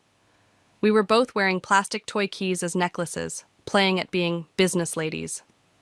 "He knew," Kaya's voice cracked. "Even back then he was preparing us." "For this exact moment," Mary added, "when his daughters would unlock the company's true potential." Talia approached with champagne. "To the new Burke Industries." As glasses clinked and plans were made, I watched Kaya work the room. Gone was the superficial party girl, replaced by a confident leader who knew her worth wasn't measured in designer labels. "We did it," Skylar appeared at my side. "The story's coming full circle." "Not quite," I smiled, touching my key pin. "This is just the first chapter." Kaya caught my eye across the room and raised her glass. In that moment, I saw what Dad had always seen. 2 sisters with different strengths but the same heart, ready to carry his legacy forward. "To asking the right questions," Kaya called out. "And finding the right answers," I finished. The boardroom filled with the sound of clinking glasses and renewed purpose. Outside, the press would be waiting for statements about Ben's arrest and the company's transformation. But for now, we celebrated not just a victory, but a vindication of Dad's faith in us. His $5 inheritance had bought something priceless, the truth that set everything right. "Ready?" Kaya adjusted my key pin, which had become slightly crooked during the morning's chaos. "Born ready." I smoothed down my blazer, smiling at our matching silver keys. though public speaking was always more your thing. We stood backstage at the company's annual shareholders meeting, but this one was different. The auditorium buzzed with energy, packed with faces both familiar and new, women who'd been part of Dad's secret network, now stepping into the light. "Your father would be proud," Mary whispered, joining us with last-minute documents. "Both the company's profits and its impact metrics have exceeded all projections." "Imagine that," I grinned. "Doing good actually makes good business sense." 5 minutes, Skylar called out, tablet in hand. "Social media's already trending. Everyone wants to know what the Burke sisters are announcing today." Kaya squeezed my hand. "Think Ben will be watching from prison?" "Probably, along with everyone else who said we'd fail." Talia rushed over with breaking news on her phone. "The last lawsuit was just settled. All victims will be compensated, and the company's new harassment prevention program is being hailed as an industry standard." "Perfect timing," Kaya nodded. "Sam, you're up first." I walked onto the stage to enthusiastic applause, the spotlight warm on my face. "Good morning." A year ago, I stood in a lawyer's office, holding a $5 bill and a cryptic note from my father. Today, I'm here to tell you what that $5 really bought. The screen behind me filled with images, women receiving business grants, mentorship meetings, new corporate policies being signed into effect. It bought truth, justice, change. But most importantly, it bought something my father knew we'd need: perspective. The perspective to see that true wealth isn't measured in dollars, but in lives improved. Kaya joined me on stage, which is why we're excited to announce the launch of the Solomon Burke Foundation for Women in Business. Every woman who receives support will get their own silver key pin, becoming part of a growing network of mutual support and empowerment. But that's not all, I continued. We're also announcing a partnership with 12 other major corporations to implement similar programs. The ripple effect starts today. The audience erupted in cheers. In the front row, I spotted the elderly board member who'd supported us that crucial day, tears in his eyes as he applauded. "Our father left us a choice," Kaya addressed the crowd. "We could compete with each other or complete each other. We chose completion, and that has made all the difference." After the presentation, we gathered in Dad's old office, now a shared space for the Foundation's leadership team. The desk had been restored to its rightful place, its hidden compartments now holding new secrets, new plans for the future. "I have something for you both," Mary said, producing a small package. "Your father left this with very specific instructions, to be opened only when you'd proven you could work together." Inside was a framed photo of Dad with our mother, taken at the company's founding. They both wore silver keys. "The original keys," Mary explained. "Your mother was his first partner in the mission to empower women in business. He always said the company had two hearts, profit and purpose, like his two daughters." "Look at the back," Skylar pointed. A handwritten note was taped to the frame. "To my girls, now you understand why $5 was enough. Some inheritances can't be measured in money. Love, Dad." "He knew," Kaya whispered. "He knew we'd figure it out." "Eventually," I laughed, wiping my eyes. A knock at the door interrupted us. Talia with more good news. "The mentorship applications are flooding in. Women from all over the country want to be part of this." "Then let's not keep them waiting," Kaya said. "We've got work to do." As everyone filed out to celebrate, I lingered by Dad's desk, touching the worn wood that had hidden so many secrets. "You coming?" Kaya asked, pausing at the door. "Just thinking about that $5 bill. I kept it, you know." "Of course you did," she smiled. "The journalist never throws away evidence." "Want to know what I finally did with it?" "What?" I opened the desk drawer and pulled out a small frame. Inside was the $5 bill, mounted alongside Dad's note about asking the right questions. "Perfect," Kaya nodded. "A reminder of where we started, and who helped us get here." I hung it on the wall beside the photo of our parents. "Ready to go change more lives?" "With my sister by my side?" Kaya linked her arm through mine. "Always." We walked out together, our silver keys catching the light. Outside, a new generation of women waited to receive their own keys, to unlock their own potential. Dad's legacy lived on, not in the money he left behind, but but in the truth he helped us discover that the greatest inheritance is the power to make a difference. And that was worth far more than $5. The text message from my sister lit up my phone screen like a bomb waiting to detonate. OMG, I totally crashed Mum and Dad's car, but don't worry, I'm fine. Just a few scratches on me and the BMW LOL. My name is Ainsley, and I'm the responsible daughter. The one who bought that BMW 6 months ago because our parents' old Honda was embarrassing them at church. The one who's been paying their mortgage since Dad's business went under. The one who skipped her own dreams of grad school to support everyone else's. Did you see Paisley's text? Mum's call came exactly 3 minutes later. You'll help take care of this, right, sweetie? You know your sister's still recovering from her spa weekend. I gripped my phone tighter, stomach churning. What exactly happened? Oh, she was just a little distracted. These things happen. But the car... Well, it doesn't look good. Your father's beside himself. Of course he was.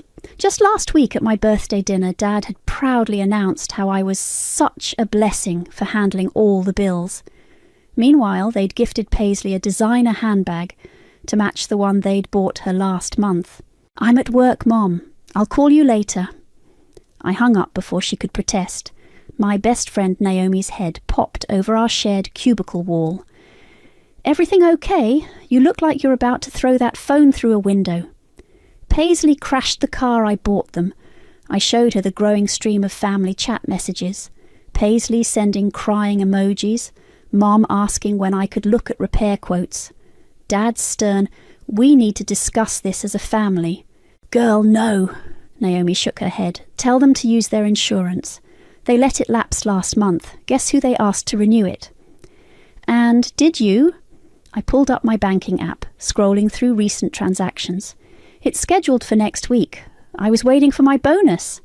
Ainsley. Naomi's voice dropped to a whisper. You can't keep doing this. You're not their ATM. I know.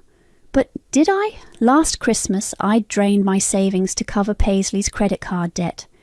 In March, it was new appliances for Mom and Dad. Every month brought a fresh emergency, a new crisis only I could solve.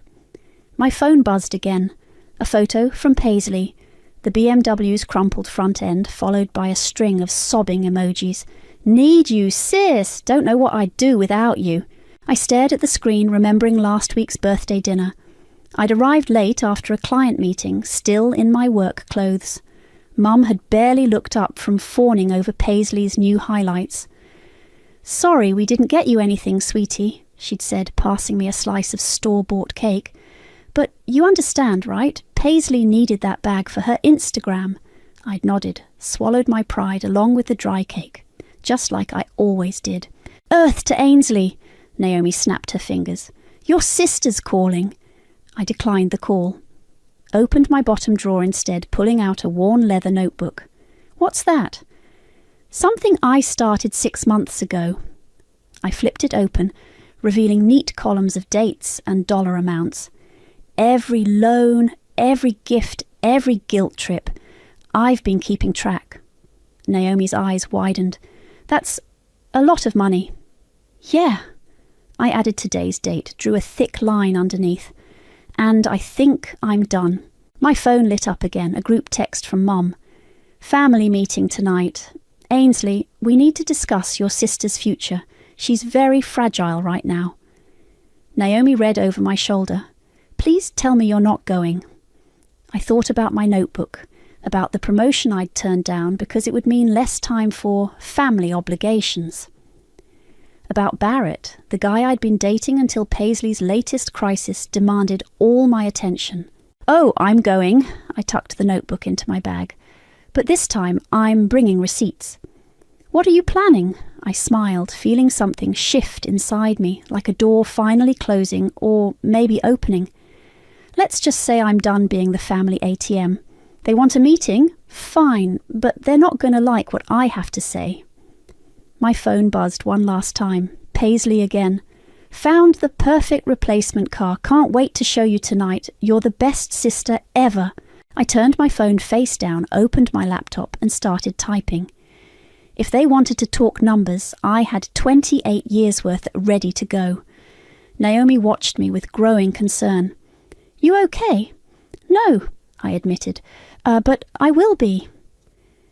I knew something was wrong the moment I walked into my parents' house. The living room lights were dimmed and everyone was already seated. Mom, Dad and Paisley arranged in a perfect semicircle like a firing squad. "Honey, sit down." Mom patted the empty armchair facing them. "We've been waiting." I remained standing.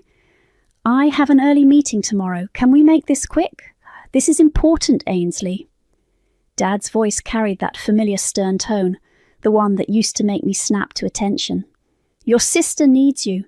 Paisley sniffled right on cue, dabbing at her eyes with a monogrammed handkerchief I'm pretty sure I'd paid for. "I just feel so awful about everything. Show her, Jack," Mom urged. Dad pulled out a thick manila envelope. "These are the repair estimates for the BMW, nearly 30,000 in damage." He spread the papers across the coffee table. "And that's not counting Paisley's medical bills." "Medical bills?" I looked at my sister, who hadn't shown a single scratch at dinner 2 nights ago. "Whiplash," she whispered dramatically. "The doctor says I need extensive therapy and maybe a massage chair for home treatment." "We've been looking at options," Mum jumped in, producing a glossy car brochure. "Since the BMW is probably totaled and Paisley needs something safe and reliable." I picked up the brochure. A brand new Mercedes gleamed on the cover. "You can't be serious." "Now, Ainsley," Dad's voice hardened. "Family takes care of family. You've always understood that." "Have I?" I pulled out my phone, opened my banking app. "Let's talk about family then. Should we start with the mortgage payments or Paisley's 3 maxed out credit cards?" "That's different," Paisley shot up. "You're just jealous because what?" I cut her off. "Because I work 60 hours a week while you post Instagram stories. Because I haven't taken a vacation in 3 years, but you needed first-class tickets to Cabo." "Don't speak to your sister that way," Mom snapped. "She's been through a trauma. A trauma she caused by texting while driving, in a car I bought, that she wasn't insured to drive." Dad stood up, towering over me. "We raised you better than this selfishness." "Did you?" I pulled out my notebook. "Let's review exactly how you raised us." "Put that away." Mom's voice shook. "This isn't about the past. Actually, it is." I flipped through pages of transactions. "Every guilt trip, every manipulation, every time you chose her over me, it's all here." Paisley lunged for the notebook. I stepped back, watching her stumble. "Careful of your whiplash," I said dryly.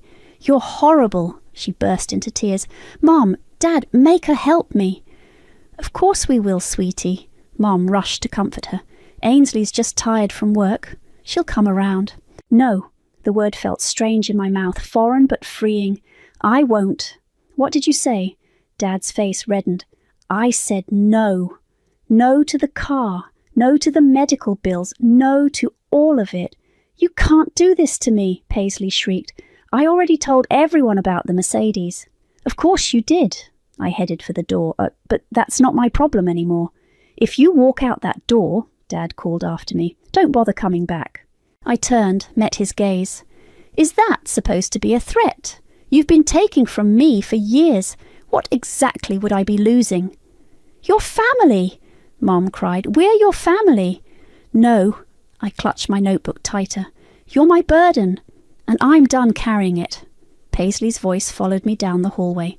"You'll regret this. You're nothing without us." I stepped outside, inhaled deeply. My phone buzzed. Naomi checking in. "How'd it go?" They showed their true colours. I started my car, watched the porch light flicker behind me. "You free for coffee? I could use a friend right now." "Already at our spot. Got your favourite waiting." I pulled away from the curb, ignoring the growing stream of texts lighting up my phone. Mum's guilt trips, Dad's threats, Paisley's accusations. For the first time in years, none of it touched me. Another text came through, this one from Layla, Paisley's best friend. just heard what happened. For what it's worth, P's been bragging about test-driving luxury cars all week. Said you'd never say no to her. Thought you should know. I wasn't surprised, just tired. So tired of being the responsible one, the reliable one, the one they all took for granted. But not anymore. I touched the notebook on my passenger seat, feeling its weight. The weight of years of receipts, records, and resentment. They wanted to talk numbers? Fine. I had a feeling they wouldn't like the final tally. $87,422, I said, spreading the papers across Naomi's kitchen table. That's just from the last 2 years. Naomi choked on her coffee. You kept all these receipts? Every single one. I sorted them into neat piles.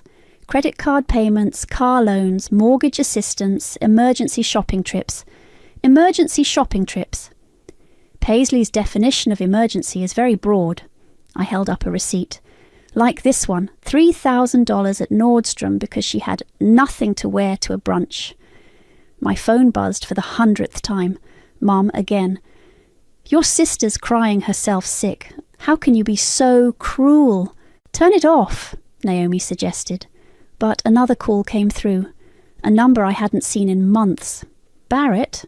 My hand shook slightly as I answered. Hey, Ains? His voice was warm, familiar. Heard through the grapevine you finally stood up to them. News travels fast. Small town, he paused. Remember that conversation we had? About the MBA program in Boston? I did. It was the night before I cancelled my application, right after Paisley's first credit card crisis.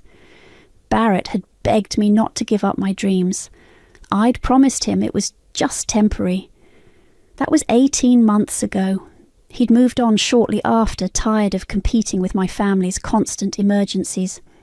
The application deadline for next spring is coming up, he said quietly. Barrett, just think about it. You're free now, right? Before I could answer, my phone beeped with another call. I have to go. It's my lawyer. Your lawyer? Barrett and Naomi spoke simultaneously. I switched calls. Hi, Sandra. Yes, I have all the documentation ready. Tomorrow at 2? Perfect. Naomi raised an eyebrow as I hung up. A lawyer? Getting serious, aren't we? I'm done playing games. I pulled up my email, showing her the draft I'd been working on. This is a formal notice severing all financial ties. Once it's filed, they can't touch my accounts or use my credit for anything. They can do that. They've been using my information for years. Dad opened 3 credit cards in my name for emergencies, which apparently include Paisley's spring break trips. My phone lit up with a text from Layla. You need to see this. She'd sent a screenshot of Paisley's private Instagram story. A photo of a silver Mercedes with the caption, "Coming soon, big sis always comes through." The audacity, Naomi whispered. She posted that after I said no. I felt something snap inside me. After I explicitly told them, Ainsley. Naomi grabbed my hands. Breathe. I am breathing. I pulled away, started gathering the receipts. I'm breathing just fine. And I'm going to make sure everyone knows exactly what kind of people they are. What are you planning? The truth. I opened my laptop. Every receipt, every manipulation, every lie, all of it. They'll hate you for this. They already hate me. At least now they'll have a reason. My phone buzzed again. Dad this time. Your mother's blood pressure is through the roof. Is that what you wanted? To make her sick with worry? I showed Naomi the message. See, it's already starting. The guilt trips, the health scares, the emotional manipulation. Classic narcissist playbook, she agreed. I started typing, my fingers flying over the keyboard. Every transaction, every broken promise, every time they'd chosen Paisley over me. The words poured out like poison from a wound. Barrett texted again. Whatever you're planning, I'm in your corner. Always was. Something warm flickered in my chest. Hope, maybe. Or possibility. I hadn't felt either in so long. You know what the worst part is? I looked up at Naomi. I actually believed them. Every time they said, just this once, or we'll pay you back, or family helps family. I wanted so badly to be the good daughter. You were too good, she said softly. That's why they took advantage. My phone chimed with an email notification, Sandra confirming tomorrow's appointment with a note. Bring all documentation. We'll make sure they can't touch you again. I saved my draft, closed my laptop. The stack of receipts seemed smaller now, less overwhelming. Just paper after all, just numbers that had once felt like chains. What about the MBA program? Naomi asked carefully. I thought about Barrett's call, about all the dreams I'd put on hold, about the life I could have had, might still have. One thing at a time, I said, but I pulled up the application website anyway. Just to look, just to remember what it felt like to want something for myself. My phone lit up one last time. Paisley had tagged me in a post about toxic family members and jealous sisters. I smiled, screenshot it, and added it to my evidence folder. Let her dig her own grave. I had receipts for the shovel. These records are meticulous, Sandra said, flipping through my notebook. Most clients don't come this prepared. I sat straight-backed in her office, watching her review the documents. I've had practice keeping track. I can see that.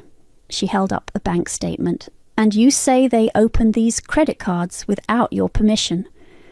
Dad said it was for emergencies. I didn't realise what that meant until the bills started coming.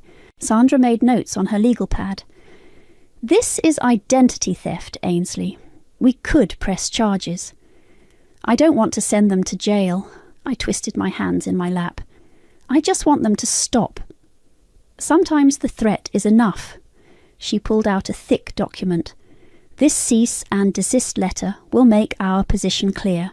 Once served, any attempt to access your finances will have serious legal consequences. My phone buzzed.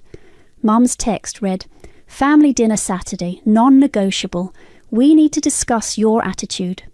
I showed Sandra the message. They're not going to make this easy. They never do, she started typing. But we'll be ready. The door opened and her assistant brought in more papers. Ms. Morrison, your mother's on line 1. Says it's urgent. Block the number, Sandra instructed. All communication goes through me now. I left the office an hour later with a folder full of legal documents and a strange lightness in my chest. On the street, a familiar voice called out, Ainsley, wait up! Layla jogged toward me, looking uncomfortable. Can we talk? We found a nearby coffee shop. Layla fidgeted with her cup, avoiding my eyes. Paisley doesn't know I'm here, she blurted, but you need to know what she's planning. Let me guess, more social media drama? Worse. Layla pulled out her phone. She's telling everyone you stole from your parents, that you're the reason they might lose their house. I laughed, surprising us both. She's not entirely wrong. I am stopping payments on their mortgage. It's more than that. Layla showed me screenshots of private messages. She's contacted your work, your clients. She's trying to ruin you. Of course she is. I took a sip of coffee. That's what narcissists do when they lose control. I never realised. Layla looked down. I always thought you were just the mean older sister, the way Paisley told it. That's how manipulation works. I pulled out my own phone, showed her the records. Want to see the real story? An hour later, Layla sat back, stunned. Holy shit, the car, the credit cards, the mortgage. How did you survive this? By keeping records. I gathered my papers. And now by ending it. My phone lit up, Barrett again. Heard about Saturday's dinner. You're not going alone, right? Before I could respond, another text came through. Dad, your sister's in tears. Your mother can't sleep. Is this the daughter we raised? No, I muttered, typing back. This is the daughter who finally woke up. Layla read the exchange over my shoulder. They're really good at making you feel guilty. They had years of practice. I stood up. But not anymore. Outside, the autumn air was crisp with possibility. My phone buzzed with a notification. Paisley had posted again, a tearful selfie captioned, "Family betrayal cuts deep. toxic sisters, narcissistic abuse. I screenshot it, sent it to Sandra, then blocked my sister's account. What are you going to do? Layla asked. About Saturday? I smiled. I'm going to give them exactly what they want, a family discussion, with receipts. Back at my apartment, I found a package waiting. Inside was a Boston University course catalogue with a post-it note from Barrett. It's never too late to choose yourself. I was reading through the MBA requirements when Naomi called. Your mom just tried to friend me on Facebook, she said, and your dad left a voicemail about talking sense into you. They're getting desperate. I opened my laptop, pulled up the cease and desist letter. Good. Are you sure about Saturday? You could just not go. No. I started typing, my fingers steady on the keys. They wanted a meeting. They'll get one. But this time I'm setting the agenda. My phone lit up with another message. Paisley had created a group chat with extended family. Pray for my sister. Something's wrong with her. I added the screenshot to my growing file, then turned back to my laptop. The words flowed easily now, years of suppressed truth finding their voice. Let them plot and plan.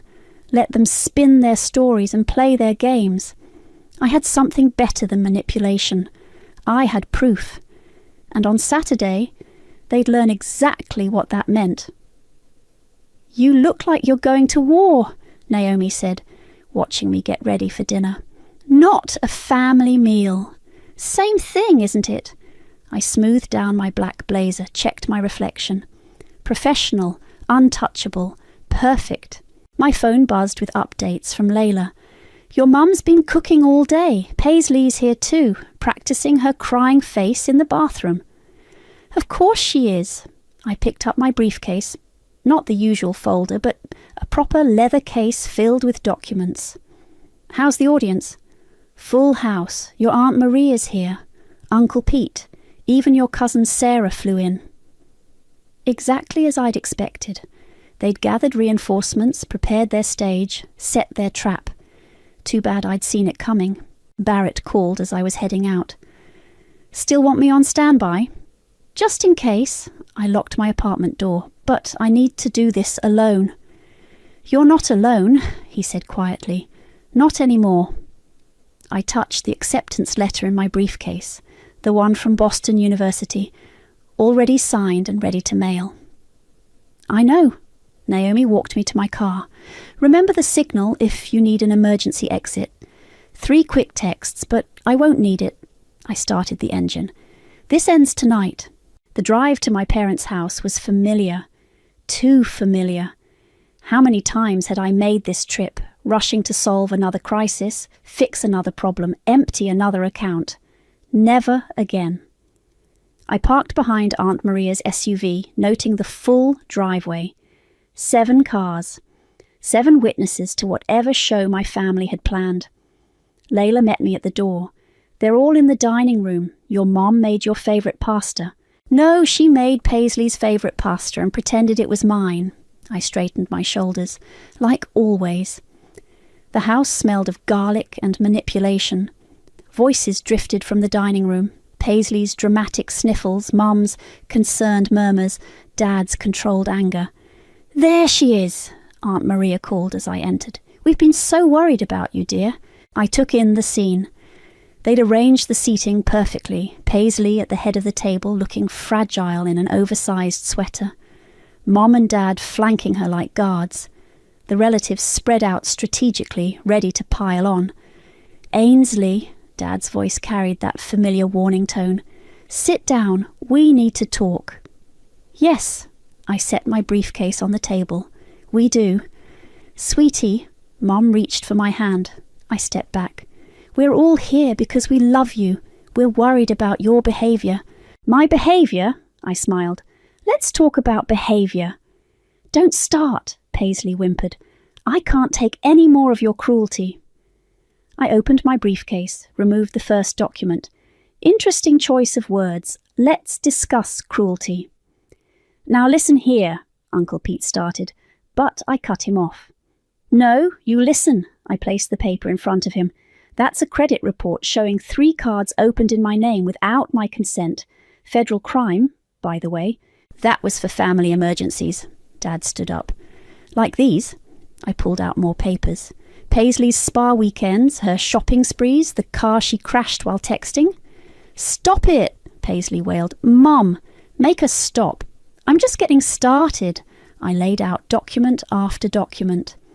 Bank statements, mortgage payments, text messages showing systematic manipulation and emotional abuse. Aunt Maria picked up a statement, gasped. Jack, these amounts... Family helps family, Mum repeated weakly. Does family file false credit applications?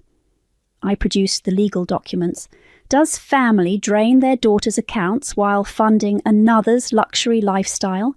You ungrateful... Dad lunged for the papers. I pulled them back. Careful, my lawyer has copies of everything. The room went silent. Paisley's fake tears dried up instantly. Lawyer, Mum whispered.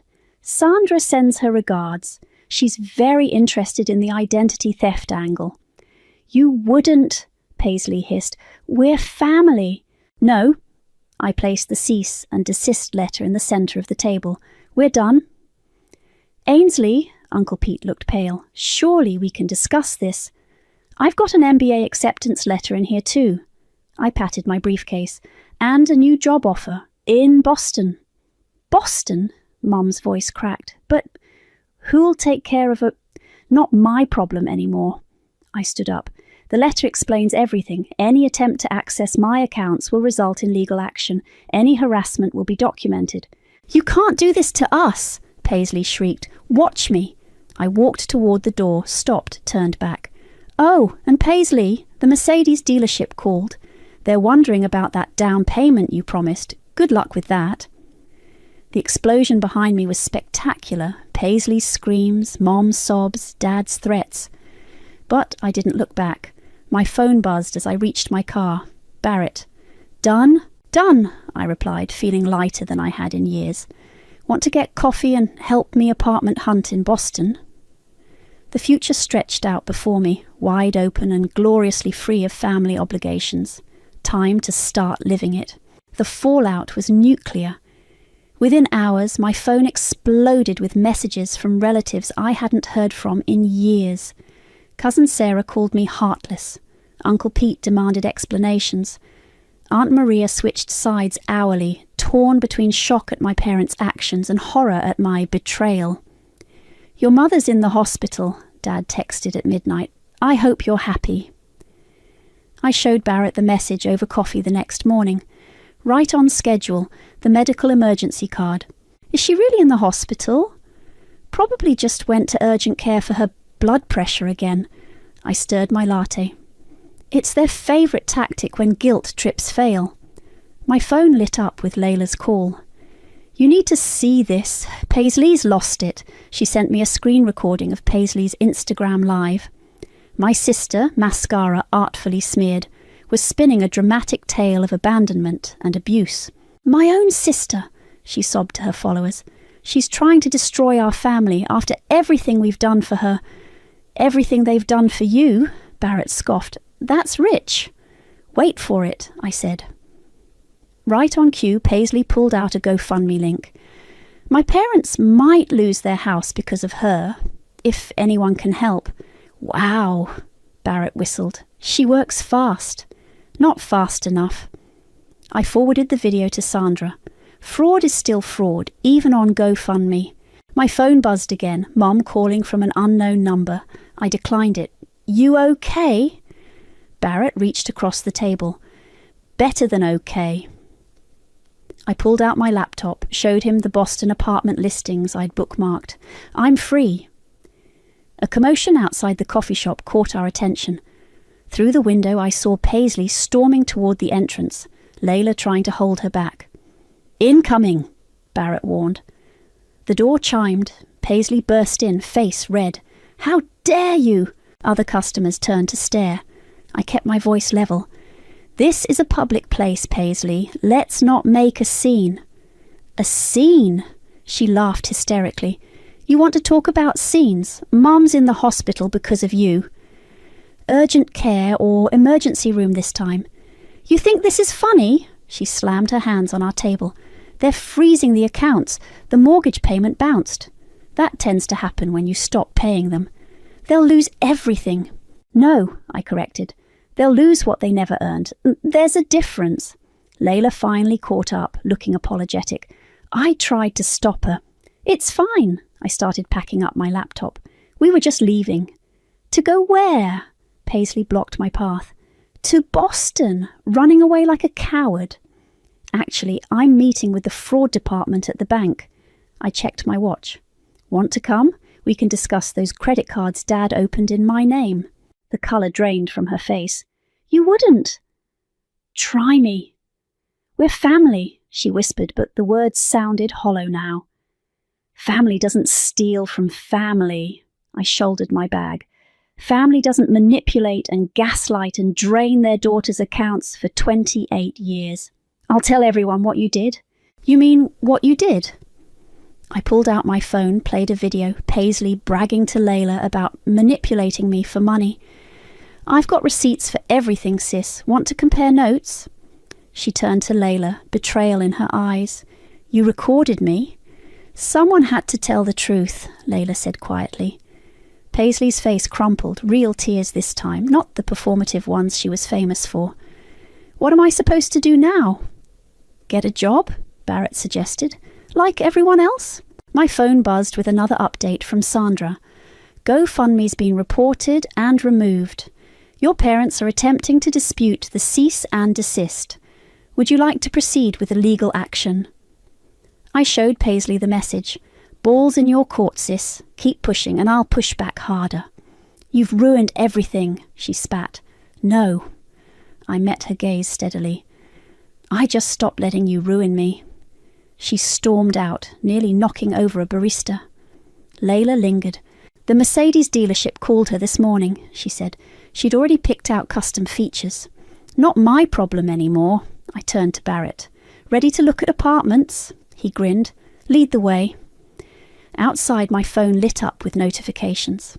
Paisley had posted again, but the comments weren't what she expected. People were asking questions, poking holes in her story. The truth was spreading. You know they'll never forgive you, Barrett said as we walked to his car. Good. I deleted the family group chat without reading the latest messages. Because I'll never forget.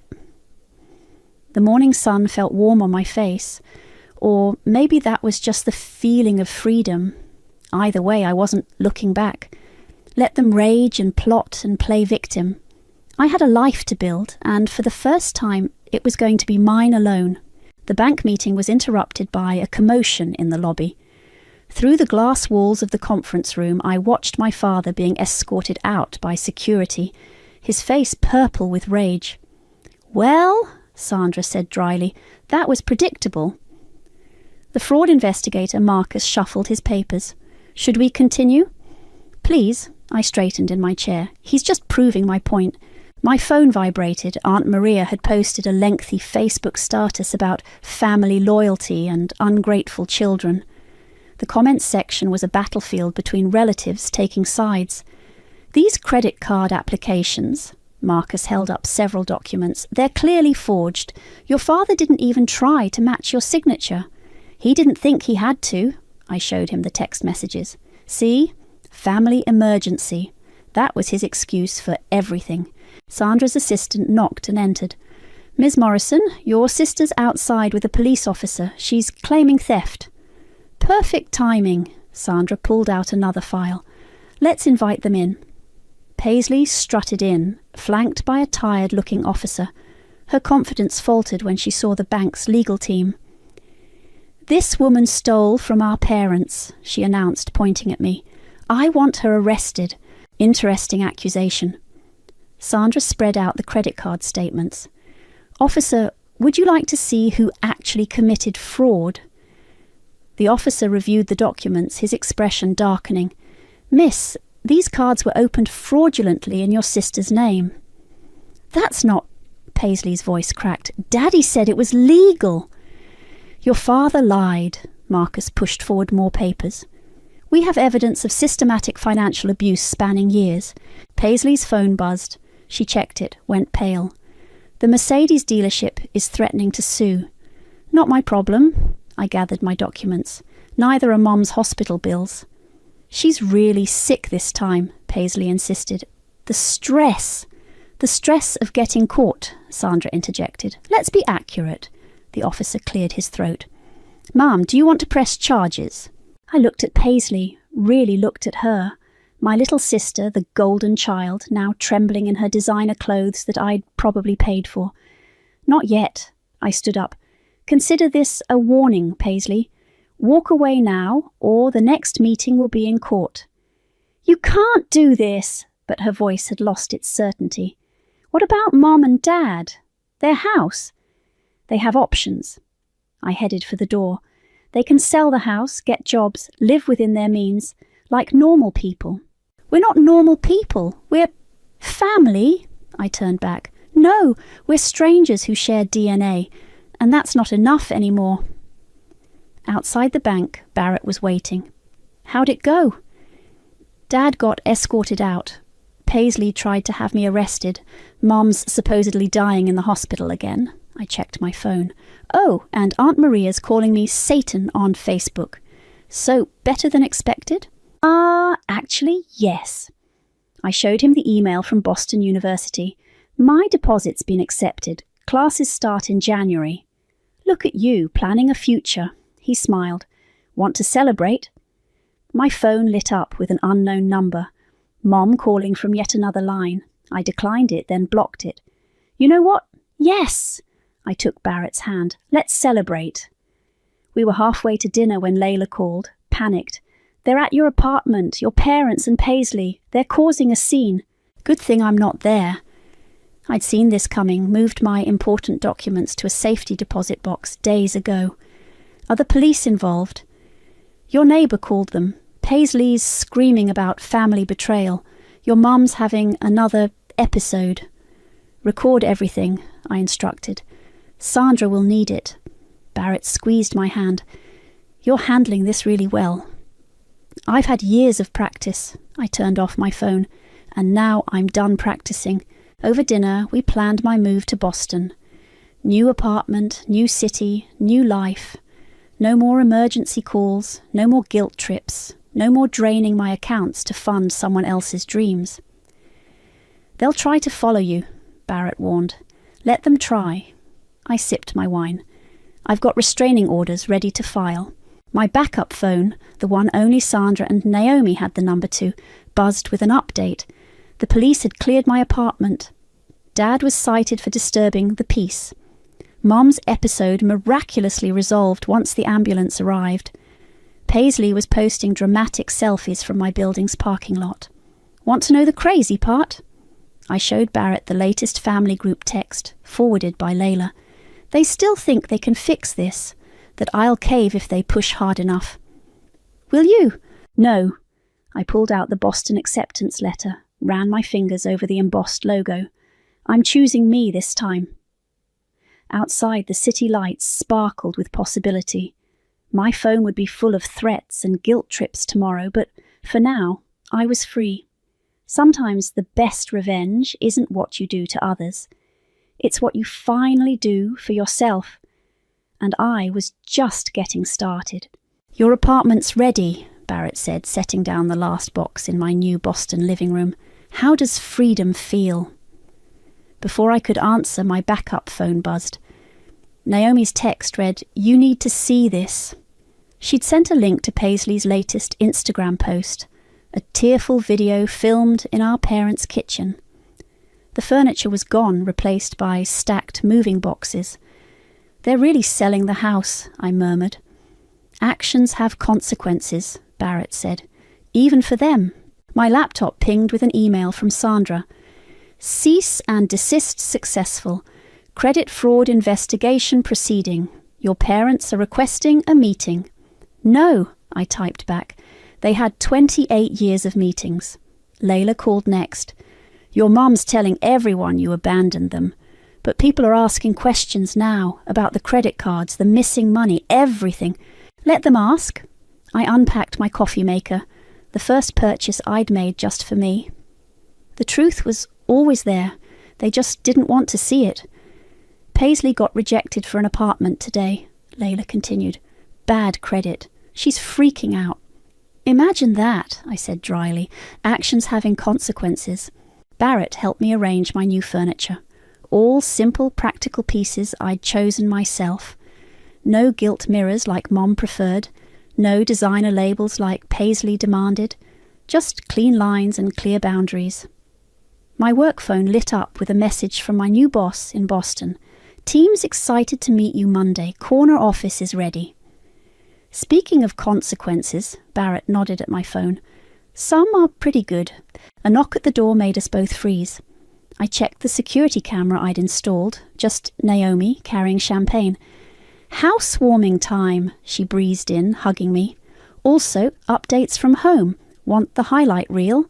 I poured 3 glasses. Hit me. Your parents are downsizing to a rental. Dad's interviewing for jobs. Mum's selling her designer bags on eBay. Naomi ticked off points on her fingers. Paisley's moving in with them, throwing daily tantrums about having to share a bathroom. And the relatives? Aunt Maria found the credit card statements you posted. She's not calling you Satan anymore, Naomi grinned. Actually, she's asking if you'll look at her finances too. Apparently, Uncle Pete's been managing them for years. My laptop pinged again, an email from the MBA program director welcoming me to the spring cohort. Attached was my class schedule, my future laid out in neat academic blocks. Remember when they said you'd fail without them? Barrett picked up my acceptance letter. Looks like you're succeeding because of their absence. My phone buzzed with a text from an unknown number. Dad, the house sells next week. Your mother's heartbroken. Please, Ainsley, we can fix this. I showed Barrett and Naomi the message. Should I respond? What would you say? Naomi asked. I thought about it. About 28 years of fixing their problems. About Paisley's tears and Mom's guilt trips and Dad's stern demands of family duty. Nothing, I decided, blocking the number. I've said everything I needed to say. To us you haven't, Barrett pointed out. How are you really feeling? I looked around my new apartment, my space, my choices, my life. Lighter, I said finally. Like I can breathe. Naomi raised her glass. To breathing. To consequences, Barrett added. To me, I said, and meant it. My backup phone chimed one last time, Layla sending another update. Paisley had posted again, but the comments weren't sympathetic anymore. People were sharing similar stories of family financial abuse, of breaking free, of choosing themselves. You started something, Naomi noted. A conversation. Good. I closed my laptop, silencing the last echoes of my old life. Maybe someone else will read it and realize they're not alone, that they can escape too. Barrett pulled me close. Ready for your fresh start? Through the window, Boston's skyline glittered with possibility. My new job waited. My classes would begin. My life, my real life, was finally starting. Actually, I said, I think I started fresh the moment I stopped letting them drain me dry. Naomi topped off our glasses. To fresh starts, then. To freedom, Barrett added. I looked at my phone one last time, at the blocked numbers and ignored messages and severed connections, at the price of freedom and the weight of chains finally broken. To truth, I said, and turned off my phone. Outside, the city hummed with energy. Inside, my apartment slowly came together, each piece chosen by me, for me. No guilt, no manipulation, no false obligations. Just peace. And really, that was the best revenge of all. The notification popped up while I was mindlessly scrolling through Instagram during my lunch break. There it was, my sister Lily, sprawled on a pristine beach in Bali, designer sunglasses perched on her nose, cocktail in hand. The caption read, "Trump deserved paradise," My stomach dropped before my brain could even process why. I'm Lindsay, and I've spent 33 years being the responsible one, the reliable one, the one who doesn't need constant validation or attention because I learned early on that I wouldn't get it anyway. Girl, you okay? Carson peered over my cubicle wall. You look like you've seen a ghost. I turned my phone screen toward him. Remember that emergency credit card I gave my parents? His eyes widened. No way. Way. I pulled up my banking app, hands shaking. The charges started 5 days ago. First-class flights to Bali, luxury resort deposits, spa treatments, designer shopping sprees. $14,000 and counting. I'm going to be sick, I muttered, gripping my desk. Call them, Carson said. Right now. I did. Mom answered on the third ring, her voice syrupy sweet. Darling, what a surprise. Mom, why is Lily in Bali on my credit card? Oh, a pause. Well, sweetheart, she's been under so much stress lately. You know how hard she works at that boutique. She needed this. That card was for emergencies only. We discussed this. You agreed. This was an emergency, Lindsay. Her mental health. Stop. My voice came out sharper than I'd ever used with her. A vacation is not an emergency. You had no right. Don't be selfish, dear. You make 6 figures. You can afford it. Besides, you never treat your sister to anything. The familiar guilt trip. Classic mom. I closed my eyes, remembering all the times this pattern had played out before. When they drained my first savings account for Lily's dance lessons. When they borrowed my car and let her total it. When they convinced me to co-sign Lily's apartment lease, only to have her skip town 3 months later. Put Dad on the phone. He's busy. Mom? Wallace, I heard her call. Your daughter's being difficult again. Dad's gruff voice came through. What's the problem now, Lindsay? The problem is you're stealing from me. Again. Don't be dramatic. We're family. Family helps each other. Family doesn't commit credit card fraud. He scoffed. Fraud? We raised you, put a roof over your head, sent you to college. I paid my own way through college. I worked 3 jobs while Lily got a free ride. Here we go again with the jealousy. Mom chimed in. I thought you'd outgrown this phase. My hand tightened around the phone. 20 years of therapy had taught me to recognize this game. The gaslighting, the manipulation, the way they twisted everything to make me the villain. Listen carefully, I said, my voice eerily calm. You have 24 hours to get Lily on a flight home and pay back every cent, or I'm reporting this as fraud. You wouldn't dare, Mom whispered. Try me. After everything we've done for you, Dad's voice rose. This is how you repay us? I laughed, a hollow, broken sound. Repay you? For what? The emotional neglect? The financial abuse? Making me feel like I was never good enough? Drama queen, Lily's voice suddenly joined the call. Just because you're jealous of my vacation. Are jealous? I stood up, ignoring the concerned looks from my coworkers. I'm not jealous, Lily. I'm done. Done being the family ATM. Done watching you all take advantage of my success while treating me like garbage. Done pretending we're a normal family when we're anything but. Lindsay, Mom's voice turned pleading. Let's not be hasty. We can work something out. No, we can't. I took a deep breath. Enjoy paradise while it lasts. I hung up and immediately opened my banking app. Carson watched as I navigated to the card services section. You sure about this? He asked quietly. Another Instagram notification. Lily lounging by an infinity pool. Mop blessed. Family first. I clicked cancel card without hesitation. They made their choice, I said, watching the confirmation screen load. Now they can live with it. Carson squeezed my shoulder. Karma's a bitch. No, I replied, picking up my phone to call the fraud department. I am. The bank's fraud department put me on hold, and I used those minutes to screenshot every single charge. First class tickets, $4,180. Resort deposit, $3,500. Day spa packages, $1,200. The numbers kept climbing, each one a fresh slap in the face. You should see what else she's posting, Carson said, still scrolling through Instagram. Heidi just shared a story of them getting matching designer bags. I leaned over to look.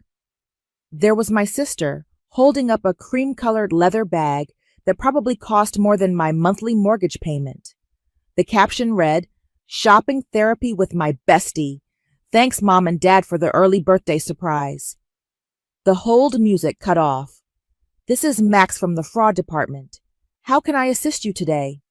I straightened in my chair. "I need to report unauthorized charges on my credit card." "Can you describe the situation?"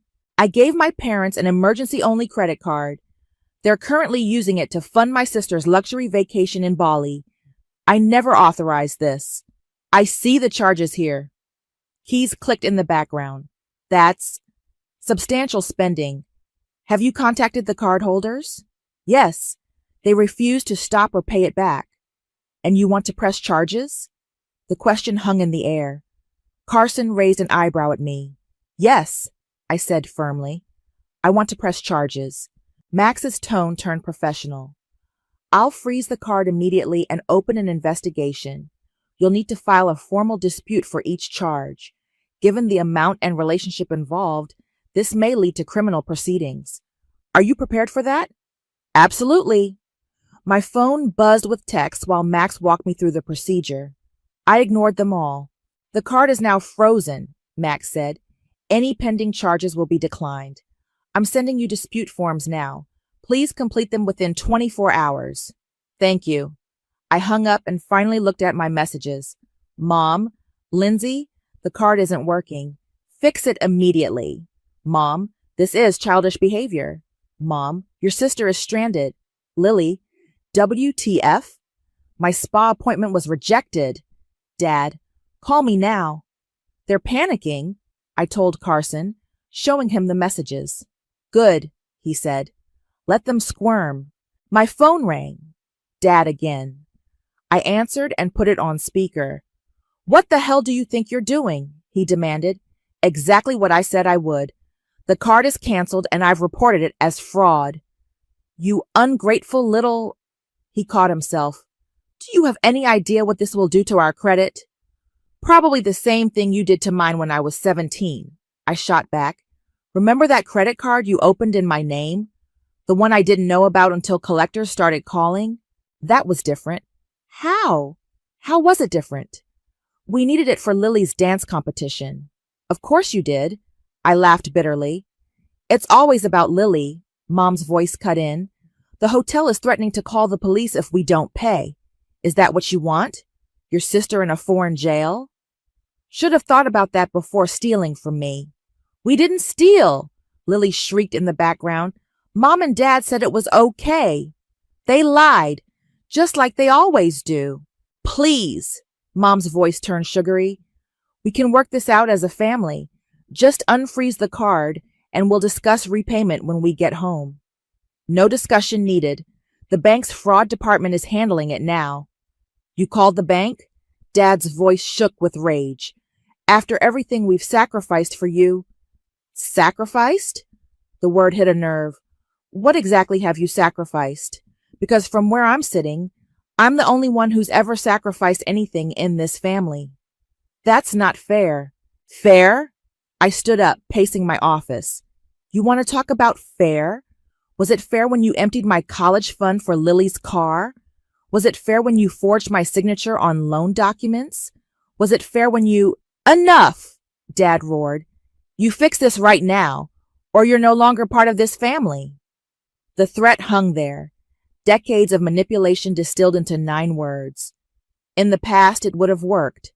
I would have caved, fixed everything, apologized for being difficult. Not today. "You can't fire me from a job I quit 20 years ago," I said quietly. "Enjoy explaining this to the fraud investigators." I hung up and blocked their numbers. "You okay?" Carson asked softly. My phone dinged with an email notification. Max from the bank. Fraud investigation case. DR 2847. Official notice. No, I replied, opening the email, but I will be. I left work early, my laptop tucked under my arm and a plan forming in my mind. Carson followed me to my car. You're not done, are you? He asked, watching me pull up the resort's website. Not even close. I dialed the international number for the Paradise Bay Resort, Bali. After 3 rings, a polished voice answered, Paradise Bay Resort. This is Eric speaking. How may I assist you? Hi, Eric. I'm calling about guests staying at your resort, Virginia and Wallace, with their daughter Lily. I'm the card holder whose credit card they're using. Yes, we've had some issues with their payments today. That's because they're using my card fraudulently. I've already filed reports with my bank, but I wanted to give you a heads up directly. There was a pause. I see. This is concerning. Would you be willing to email me the documentation? Already composing it. I balanced my phone while typing. I'm sending proof of card ownership, the fraud report number, and screenshots of them admitting they used it without authorization. Much appreciated. We take fraud very seriously here. I'm sure you do, which is why I thought you should know. They're planning to skip out on the remaining balance. They have a history of this. Eric's voice turned sharp. Thank you for bringing this to our attention. We'll handle it immediately. After hanging up, I turned to Carson. That should get the ball rolling. You're scary when you're strategic, he said, half admiring, half concerned. What's next? Now we wait. We didn't wait long. Within an hour, Heidi's Instagram stories provided live updates. OMG, so awkward. Management just confronted them at dinner. Followed by, security's involved now. This is insane. My phone lit up with a text from an unknown international number. How dare you embarrass us like this? The hotel manager is threatening legal action. Mom, I blocked that number too. Carson came over that evening with wine and takeout. We sat on my couch, watching the chaos unfold through social media updates. Look at this one, he said, showing me Lily's latest post.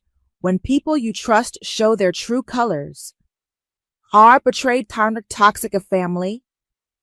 Rich, coming from her. I took a long sip of wine. She's posted 3 times about being betrayed, but nothing about stealing 14 grand. The comments are turning against them, though. People are asking questions. He was right. Under Lily's latest post, her followers weren't buying the victim act. Wait, didn't you say this was a gift from your parents? Using someone else's credit card isn't cool. This is fraud, girl. My email pinged. Another message from Max at the bank. Additional charges attempted and declined. Documentation needed for criminal investigation. Criminal investigation, Carson repeated slowly. Lynn, are you sure you want to take it this far? I pulled out my old journal from the bookshelf, flipping to the pages where I documented every financial abuse from my teenage years. They took out loans in my name when I was 17, opened credit cards, ruined my credit before I could even start building it. It took me years to fix the damage. I remember. You lived on ramen while working 3 jobs. Meanwhile, they bought Lily a car, paid for her dance classes, funded her influencer lifestyle. I closed the journal. They're not stopping, Carson. They never have. Someone has to make them. My phone buzzed. Eric from the resort. Ms. Lindsay, we've contained the situation. Your parents are being moved to a holding room until payment arrangements are made. We've also notified local authorities about potential fraud. Thank you, Eric. Please send any documentation to the email I provided. Already done, and, if I may say, I've dealt with many family fraud cases. You're doing the right thing. After hanging up, I curled deeper into my couch, suddenly exhausted. Why doesn't it feel right then? Carson topped off my wine. Because you're a good person who was forced to do something hard. But sometimes hard things are necessary. They're going to hate me forever. They already hated who you really were. They just loved what they could take from you. My phone lit up with another blocked message, somehow getting through. You've ruined everything. I hope you're happy. You've destroyed this family. I deleted it without responding. You know what the worst part is? I told Carson, staring at my wine glass. Part of me still wishes they'd just say sorry. Mean it for once. Choose me for once. That's not the worst part, he said gently. The worst part is that they never will, and you're finally accepting that. Another email from Max. Investigation proceeding. Prepare for formal statements. No turning back now, I whispered. Carson squeezed my hand. Good. The next morning, my phone exploded with notifications. Heidi's Instagram stories told the whole saga. Security just deactivated their room keys. Lily's crying in the lobby. This is so messy. They're saying they have to leave today. I scrolled through while making coffee, each update more dramatic than the last. Then came Lily's own post, a tearful selfie in the resort's marble bathroom. When your own sister betrays you. But Mom and Dad still have my back. Some people are just jealous of others' happiness. Toxic, narcissistic sibling. The comments were brutal. Girl, you stole from her. Using someone's credit card without permission is literally a crime. The audacity to play victim after committing fraud. My work phone rang. Max from the bank. Morning, Lindsay. We've got some developments. The resort sent over their documentation, including security footage of your parents explicitly claiming to be you when they first checked in. I nearly dropped my coffee. They what?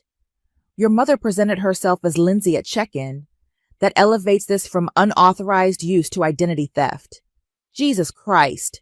There's more. We found a pattern of similar behavior dating back several years. Different cards, different banks. You're not their first victim. The room spun slightly. What are you saying? I'm saying this is now a federal investigation. An agent will contact you today. I sat down hard on my kitchen stool. Will they go to jail? That depends on the prosecutor, but with the multiple instances of fraud and identity theft, it's possible. After hanging up, I called Carson. They pretended to be me, I said when he answered. At the resort? They actually pretended to be me. Holy shit. Max says it's going federal. They might go to jail. Lynn, his voice was careful. Are you okay? Before I could answer, my email pinged. A message from Eric. Your parents are causing a scene in the lobby. They're demanding to stay until their original checkout date, claiming you're mentally unstable and making false accusations. We've called local authorities. Would you like to press additional charges for defamation? I forwarded the email to Max without responding. My phone buzzed with a voicemail from Mom. Against my better judgment, I played it. Lindsay, they're treating us like criminals. Your father's blood pressure is through the roof. If anything happens to him, it's on your head. How could you do this to your own family? After everything we've sacrificed, Lily's absolutely devastated. Her followers are attacking her because of your lies. Call me back immediately and fix this mess. Delete. Another voicemail from Dad. You think you're clever, don't you? Getting the feds involved? Just wait until everyone knows what an ungrateful, spiteful daughter you really are. You're dead to us. Dead. Delete. A text from Lily. My sponsorship deals are tanking BC of you. Hope are happy now that you've ruined my career. Mom and Dad should have left you at the hospital. Block. Carson arrived at my apartment 20 minutes later with breakfast burritos and coffee. Eat, he ordered. You look like hell. Thanks, I muttered, unwrapping a burrito. Have you seen the latest? He pulled up Heidi's stories. My parents being escorted out by resort security, Lily wailing dramatically in the background, designer luggage scattered across the lobby floor. At least they're getting content out of it, I said dryly. Lynn. Carson put down his phone. This is bigger than we thought. If the feds are involved, I know. I pushed my burrito away. But what was I supposed to do? Let them keep stealing from me? Keep pretending to be me? No, but My phone rang. Unknown number. This is Special Agent Roberts with the FBI's Financial Crimes Unit. Am I speaking with Lindsay? I caught Carson's eye as I answered. Yes, this is Lindsay. We've received concerning documentation from your bank regarding multiple instances of identity theft and credit card fraud. Are you willing to make a formal statement? I thought about every maxed out card, every drained account, every time they'd smiled while stealing my future, every time they'd called me selfish for saying no, every time they'd chosen Lily. Yes, I said firmly. I'll tell you everything.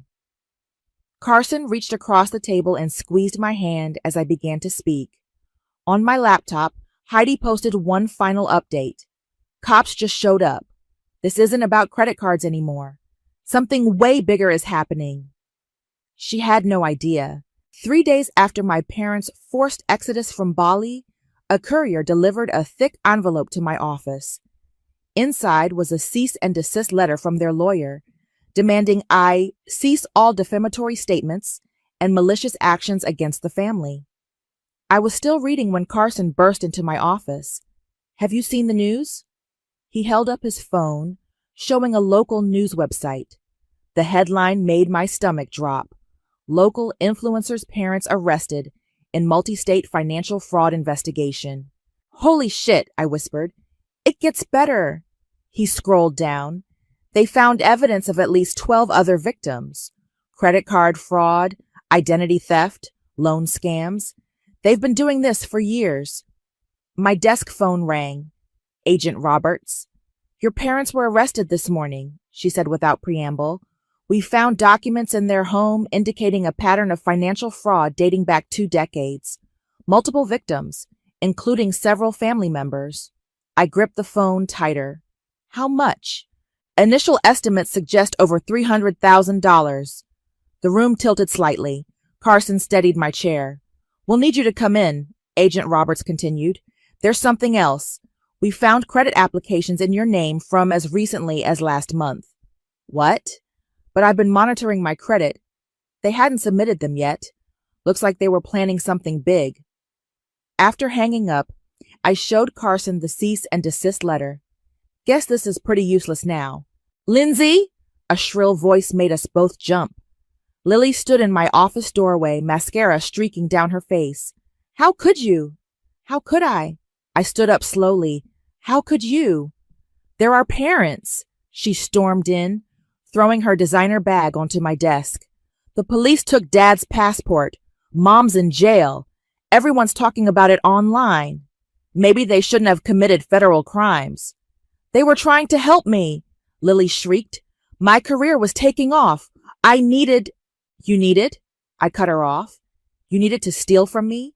To let them destroy my credit? To watch them pretend to be me? You're just jealous because they love me more. The office went dead silent. Even Lily seemed shocked by her words. You're right, I said quietly. They do love you more. They love you so much they committed felonies for you. And now they're going to prison for it. This is all your fault. She jabbed a finger at me. You could have just helped me. That's what family does. Family doesn't steal from each other. Family doesn't commit fraud. Family doesn't... Miss? My assistant poked her head in. There's a Detective Martinez here to see you. A tall woman in a suit entered, badge visible on her belt. Lily, we need you to come with us. We have some questions about your involvement in your parents' financial schemes. Lily's face went white. What? No, I didn't. Lindsay, tell them. I sat back down at my desk. I think you should go with the detective, Lily. But I'm your sister. Yes, I met her eyes. You are, and that's why this hurts so much. Detective Martinez gently took Lily's arm. Let's go, miss. I hate you, Lily screamed as she was let out. I hate you. You've ruined everything. Carson closed my office door, muffling her continued shrieks. You okay? No. I picked up my phone. Dozens of missed calls from relatives, former family friends, my parents' lawyer. But I will be. A new email popped up from Max at the bank. Federal investigators found evidence of extensive fraud. Your parents' accounts have been frozen. Given your status as primary victim, would you like to pursue additional civil charges? What are you going to do? Carson asked. I thought about 17-year-old me, crying over destroyed credit, about working 3 jobs while Lily got everything handed to her, about every time they'd smiled while taking more. I'm going to tell the truth, I said, hitting reply.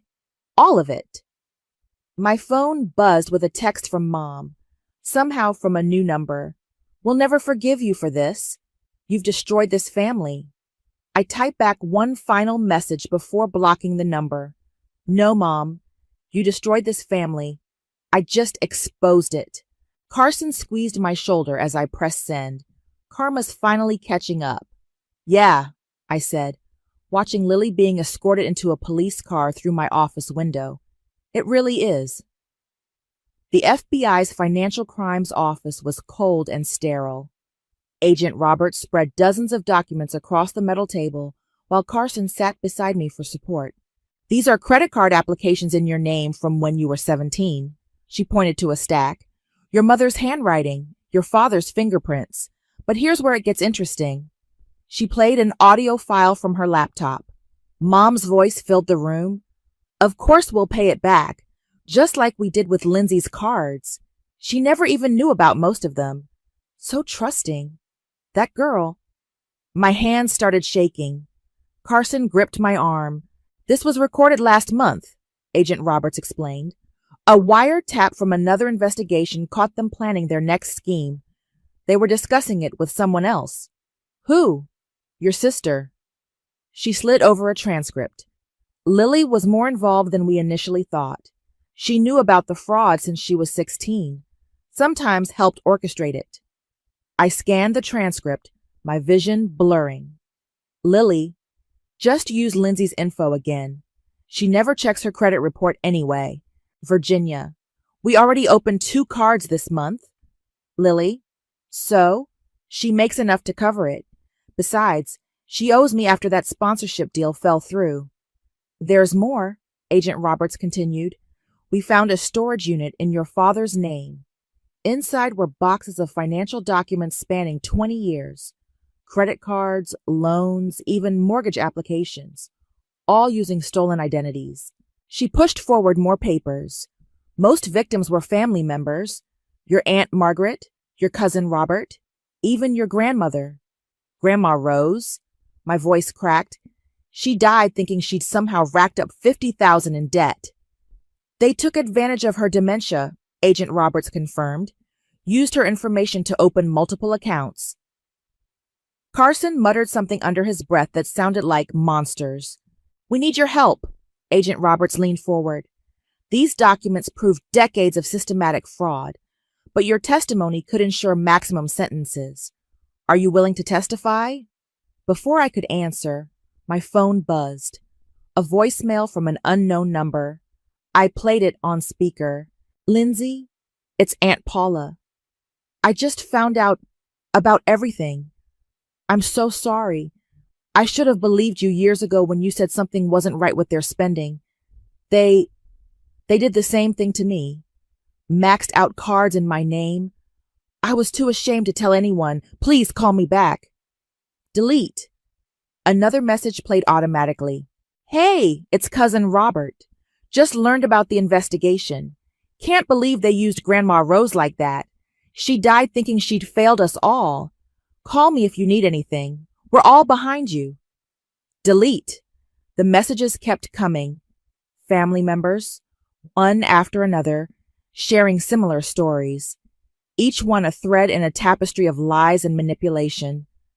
They destroyed so many lives, I whispered. Yes, Agent Roberts agreed. But you can help stop them. My phone lit up with a news alert. Local influencer Lily arrested as co-conspirator in family fraud scheme. Below it was her last Instagram post, made just before her arrest. The truth will come out. My sister is just jealous and vindictive. Kraus, free my parents. The comments were merciless. Girl, you helped steal from your own grandmother. Hope you look good in orange. Karma coming for the whole family. What happens now? I asked Agent Roberts.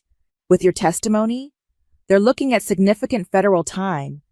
Your sister too, though she might get a lighter sentence as a cooperating witness. Is she cooperating? No. She's still claiming innocence. Says you framed them all out of jealousy. I laughed, a hollow sound. Of course she is. There's one more thing. Agent Roberts pulled out a final document. We found this in their house. It's a recording of your mother from about a month ago. I think you should hear it. She pressed play. Lindsay's always been our backup plan. So responsible, so successful. When things get tight, we just use her information. She's too afraid of losing us to ever say no. Besides, she owes us. We gave her life. She's our insurance policy. The recording stopped. The room felt airless. Insurance policy, I repeated numbly. Carson's hand found mine under the table. You're not their insurance policy anymore. Agent Roberts slid a statement form across the table. Ready to tell your story? I picked up the pen, thinking of Grandma Rose dying in shame, of Aunt Paula's quiet confession, of every family member they'd exploited, of 17-year-old me, crying over destroyed credit. Yes, I said, starting to write. I'm ready to tell everything. The courthouse was packed for the sentencing hearing. I sat in the front row with Carson, watching my parents and Lily in their matching orange jumpsuits. Mom kept trying to catch my eye. I stared straight ahead. All rise, the bailiff called.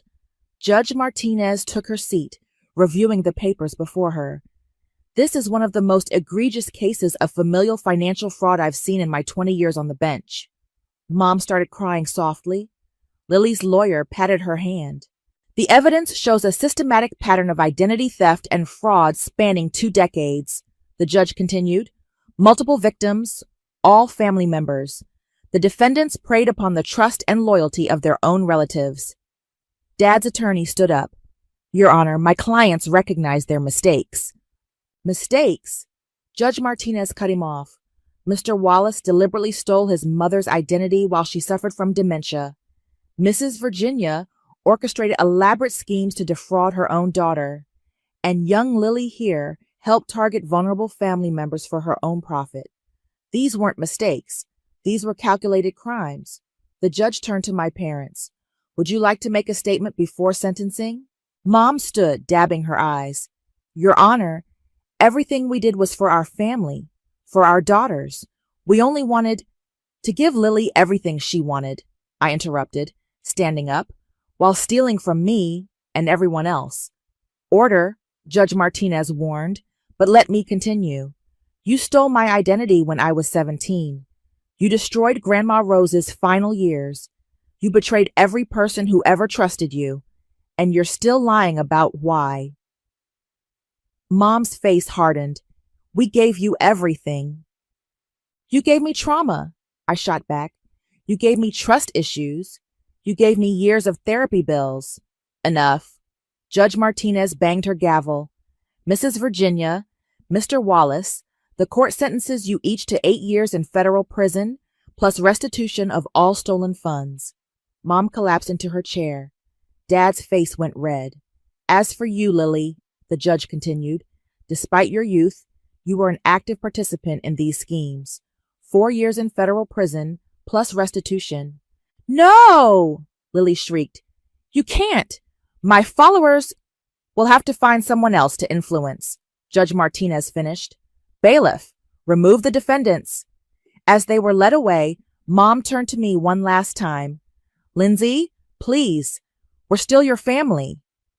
I stood up, my voice carrying across the courtroom. No, you're just people who share my DNA, and now you're convicted felons. Outside the courthouse, reporters swarmed us. Carson acted as a buffer while I pushed through to my car. Lindsay, how does it feel to send your family to prison? Any comment on Lily's social media claims that you framed them? Will you be writing a book about this? I stopped at my car door. My only comment is this. Financial abuse is still abuse. family or not. No one has the right to steal your identity or exploit your trust. If you're a victim, speak up. Don't let shame keep you silent. Back home, I opened my laptop to find emails from other fraud victims. Your story gave me courage to report my brother. Thank you for showing me it's okay to hold family accountable. You helped me understand it wasn't my fault. Carson brought over dinner and wine. How are you holding up? Look at this. I showed him my phone. Lily's final Instagram post before being taken into custody. My sister destroyed our family because she was jealous of my success. But the truth will come out. I'll be writing a tell-all book from prison. Free Lily, now serve the real story. The comments were disabled, but the likes kept dropping. She still doesn't get it, I said, putting down my phone. None of them do, because that would require admitting they're wrong. Carson poured more wine. Some people never can. My phone rang. Agent Roberts. Lindsay, we found more victims. 3 distant cousins, an elderly aunt. Would you be willing to help us contact them? Sometimes it's easier hearing it from family. I thought about Grandma Rose, about 17-year-old me, about every person they'd betrayed while smiling. Yes, I said, they deserve to know the truth. After hanging up, I blocked every number associated with my parents and Lily. Carson watched me do it. No more olive branches? He asked. No more branches, no more trees, no more forest. I deleted their contact info. They made their choices. Now they can live with them. And you? I looked at the emails from other victims, at the community of survivors forming. I'm going to live for me. Finally. The sun was setting outside my window, casting long shadows. But for the first time in years, I felt light. The morning sun streamed through my office window as I finished typing my final email to Agent Roberts. The victim support group had grown to over 30 people, all family members, all carrying similar stories of betrayal and fraud. My phone buzzed, a text from Carson. Turn on Channel 7 now. I pulled up the local news live stream on my laptop. There was Lily, being interviewed from prison in her orange jumpsuit. I've had time to reflect, she was saying, tears streaming down her face. I want to apologize to everyone we hurt, especially my sister Lindsay. She tried to warn us, tried to stop us, and we just kept taking advantage. I'm so sorry. Too little, too late, I muttered, closing the stream. Another message from Carson. Don't believe her crocodile tears. Check her commissary account. I logged into the prison system website. Sure enough, sympathetic followers had been sending Lily money after her emotional interview. Over $2,000 already. My office phone rang. A familiar number. Hi, Aunt Paula, I answered. How was the support group meeting? Powerful, she said. Robert shared his story. Did you know they used his identity to buy that boat they always bragged about? The one they said was a business investment? God. We're all filing civil suits, she continued. The lawyers think we can recover most of the stolen money. Will you testify again? Before I could answer, my email pinged. A message from Mom, somehow sent from prison. Dearest Lindsay, your father had a health scare yesterday.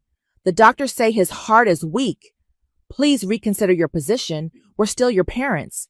Family forgives. Love, Mom. I forwarded it to Agent Roberts with one line. Add emotional manipulation to their tactics. Lindsay, Aunt Paula was still waiting. Will you help us? I thought about Mom's letter, about Lily's fake tears, about every manipulation, every lie, every stolen dollar. Yes, I said. I'll testify. They need to face everything they've done. My assistant knocked on my door. Your next appointment is here. A young woman entered, barely 20, clutching a folder of bank statements. One of the victims Agent Roberts had found. Thanks for meeting me, she said nervously. I didn't know where else to go. My mom opened credit cards in my name and... I know, I interrupted gently. Mine did too, Let me show you how to fight back. As I walked her through the steps, filing reports, contacting banks, documenting everything, I saw my younger self in her trembling hands and uncertain eyes. My phone lit up with another prison email notification. Dad this time. Your mother's crying herself to sleep every night. Lily's struggling. Is this what you wanted? To destroy your family? Delete. The young woman looked up from her paperwork. Aren't you scared? Going against your whole family like this? No, I said, surprising myself with how true it felt. I'm not scared anymore. They don't have power over me. How? Because I finally realized something. Family isn't about blood or obligation. It's about respect, trust, and genuine love. They never gave me any of those things. My phone buzzed.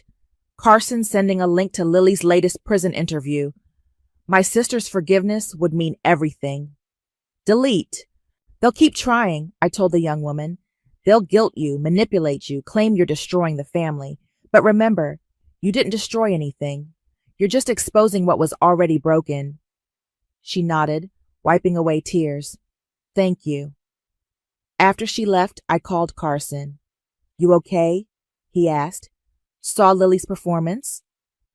I'm better than okay, I said, looking at the sunset through my window. I'm free. No regrets. I thought about the support group, growing stronger every week. About the young woman who just left my office, armed with knowledge and courage. About my own heart, finally beating without fear. They say karma comes for everyone eventually, I said. Sometimes it just needs a little help. And sometimes, Carson added, karma looks a lot like truth. I smiled, watching the last rays of sun paint the sky. Yeah, it really does. My phone lit up one final time. Another prison email. I deleted it without reading, then blocked the entire domain. Some chapters needed to end for others to begin, and this ending, it felt exactly right. The call came at 3:47 a.m. I remember staring at my phone's screen, watching Mom's name flash urgently as my stomach twisted into knots. Late-night calls from family are never good news. My name is Prudence. And that call changed everything. He's dying, Mom sobbed into the phone. Ian, the doctors, they don't know what else to try here. I sat up in bed, fully awake now. What happened? Is he in the hospital? It's his heart. They found something during his checkup last week. It's spreading fast and the only specialist who can help is in Singapore. Her voice cracked. We need help, sweetie. Your father and we've maxed everything out trying to get him treatment. I pulled up my laptop, hands shaking. How much are we talking about? The procedure is $175,000. Dad's voice suddenly came through. They had me on speaker. His usual commanding tone was replaced with something I'd never heard before, desperation. We've scraped together most of it, but we're still short $87,000. The hospital needs the full amount before they'll schedule surgery. My throat went dry. That was almost everything I had saved since starting my first job at 16. Years of overtime, packed lunches and saying no to vacations, all sitting in my someday account. Can't the hospital work out a payment plan? I asked. They won't, Mom cut in. It's experimental. Insurance won't cover it. Please, Prudence, he's your brother. My laptop screen showed my banking app. The numbers felt like they were pulsing. $91,247.83. Let me talk to Ian, I said. There was shuffling, and then Ian's weak voice came through. Hey, Prue! Ian, what's happening? Are you in pain?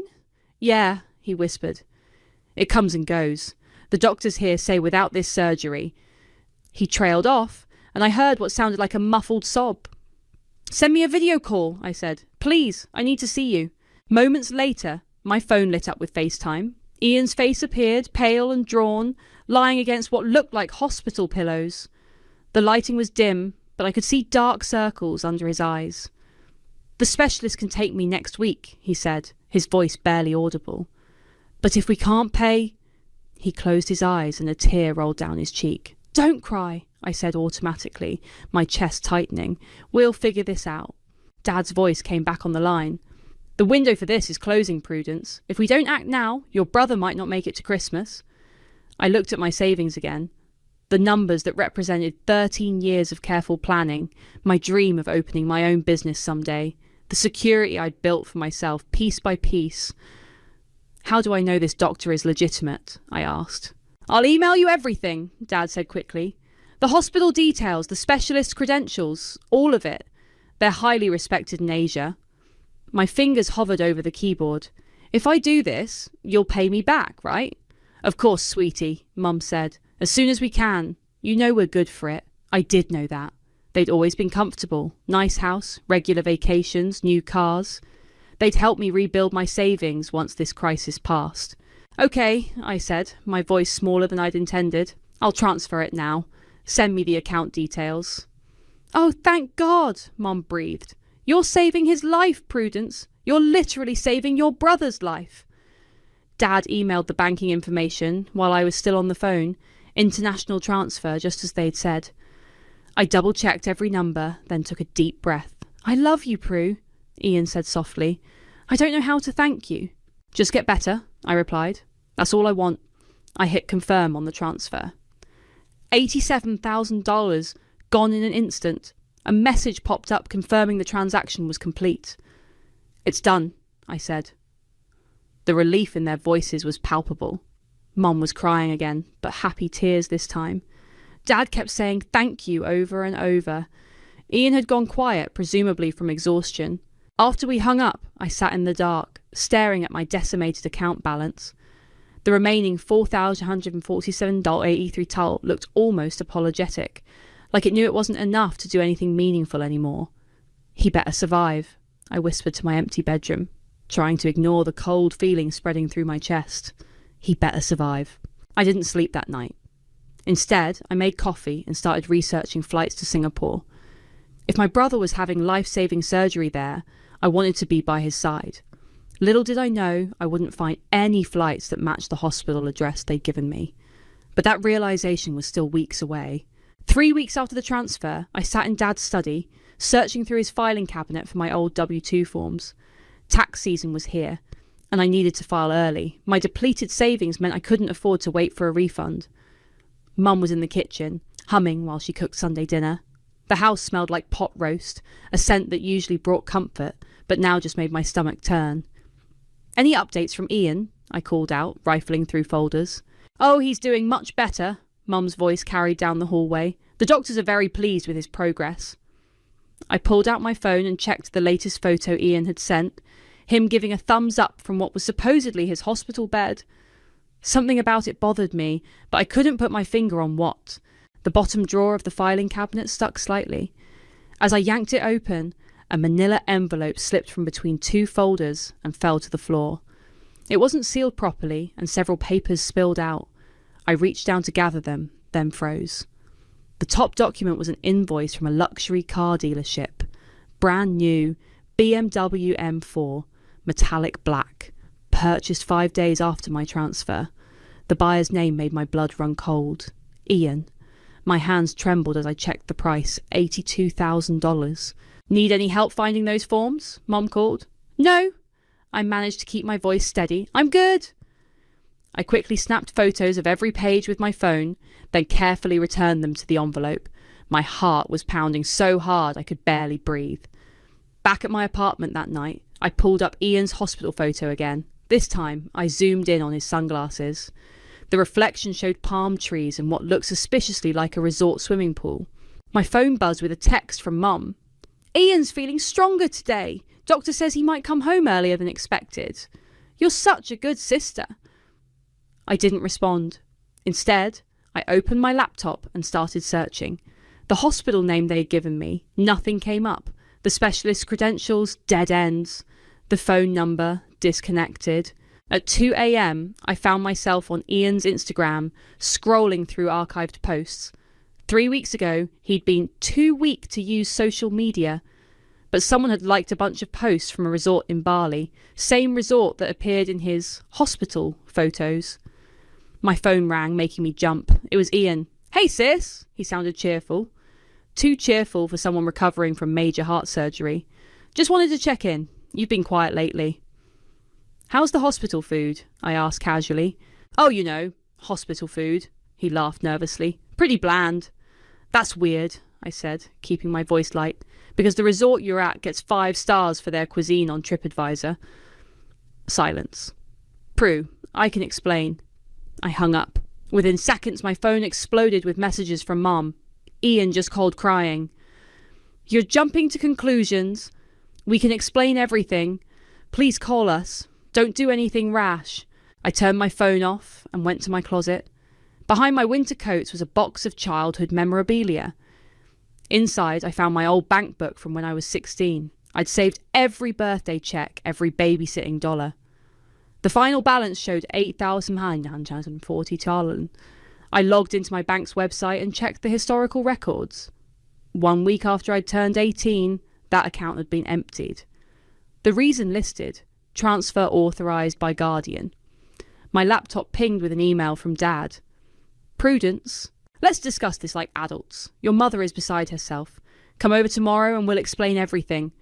Family handles things privately. Dad. I opened Ian's hospital photo one more time. The timestamp caught my eye. It had been taken at 3:15 p.m. Bali time.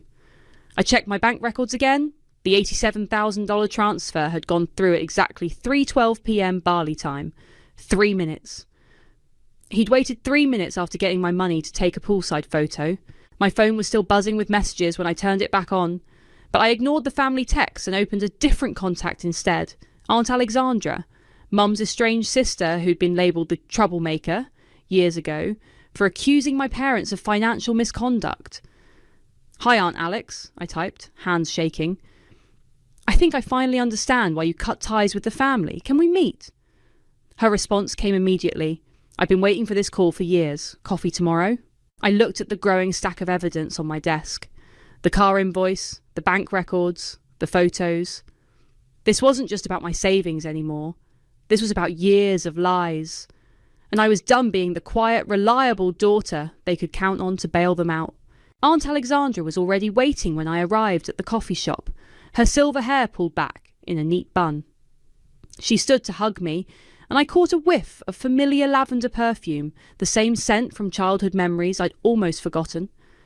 You look exactly like your mother at your age, she said, then quickly added, but I suspect you're made of stronger stuff. I pulled out my folder of evidence and spread it across the table. Tell me everything, she sighed, stirring her coffee. It started with your grandparents' retirement fund. Your father convinced them to invest in a can't-miss opportunity. Nearly $200,000. Gone. Did they report it? Your mother talked them out of it. Family loyalty above all else, right? Her voice turned bitter. When I threatened to go to the police, they turned the entire family against me, said I was jealous, unstable, trying to tear the family apart. I pulled up my banking app. Look at this. My childhood savings, my graduation money, even my first car fund, all gone. Alexandra nodded grimly. They've been practicing this playbook for decades. The fake medical emergencies are their specialty. 3 years ago, they pulled the same stunt with your cousin Rachel. Rachel? I remembered her. She'd stopped coming to family gatherings years ago. How much? 40,000. Same story. Ian needed emergency surgery. That time it was supposedly in Thailand. My hands shook as I opened my laptop. Help me look through something. Together, we dug through social media posts, public records, and financial documents. A pattern emerged, clear as day, once you knew where to look. Every major family crisis coincided with a luxury purchase.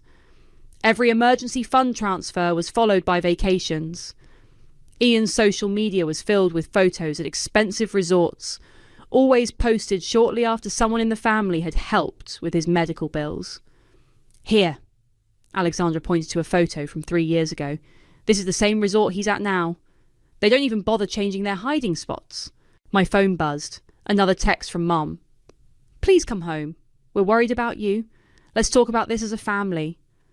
They're scared, Alexandra said, reading my expression. They know you have proof.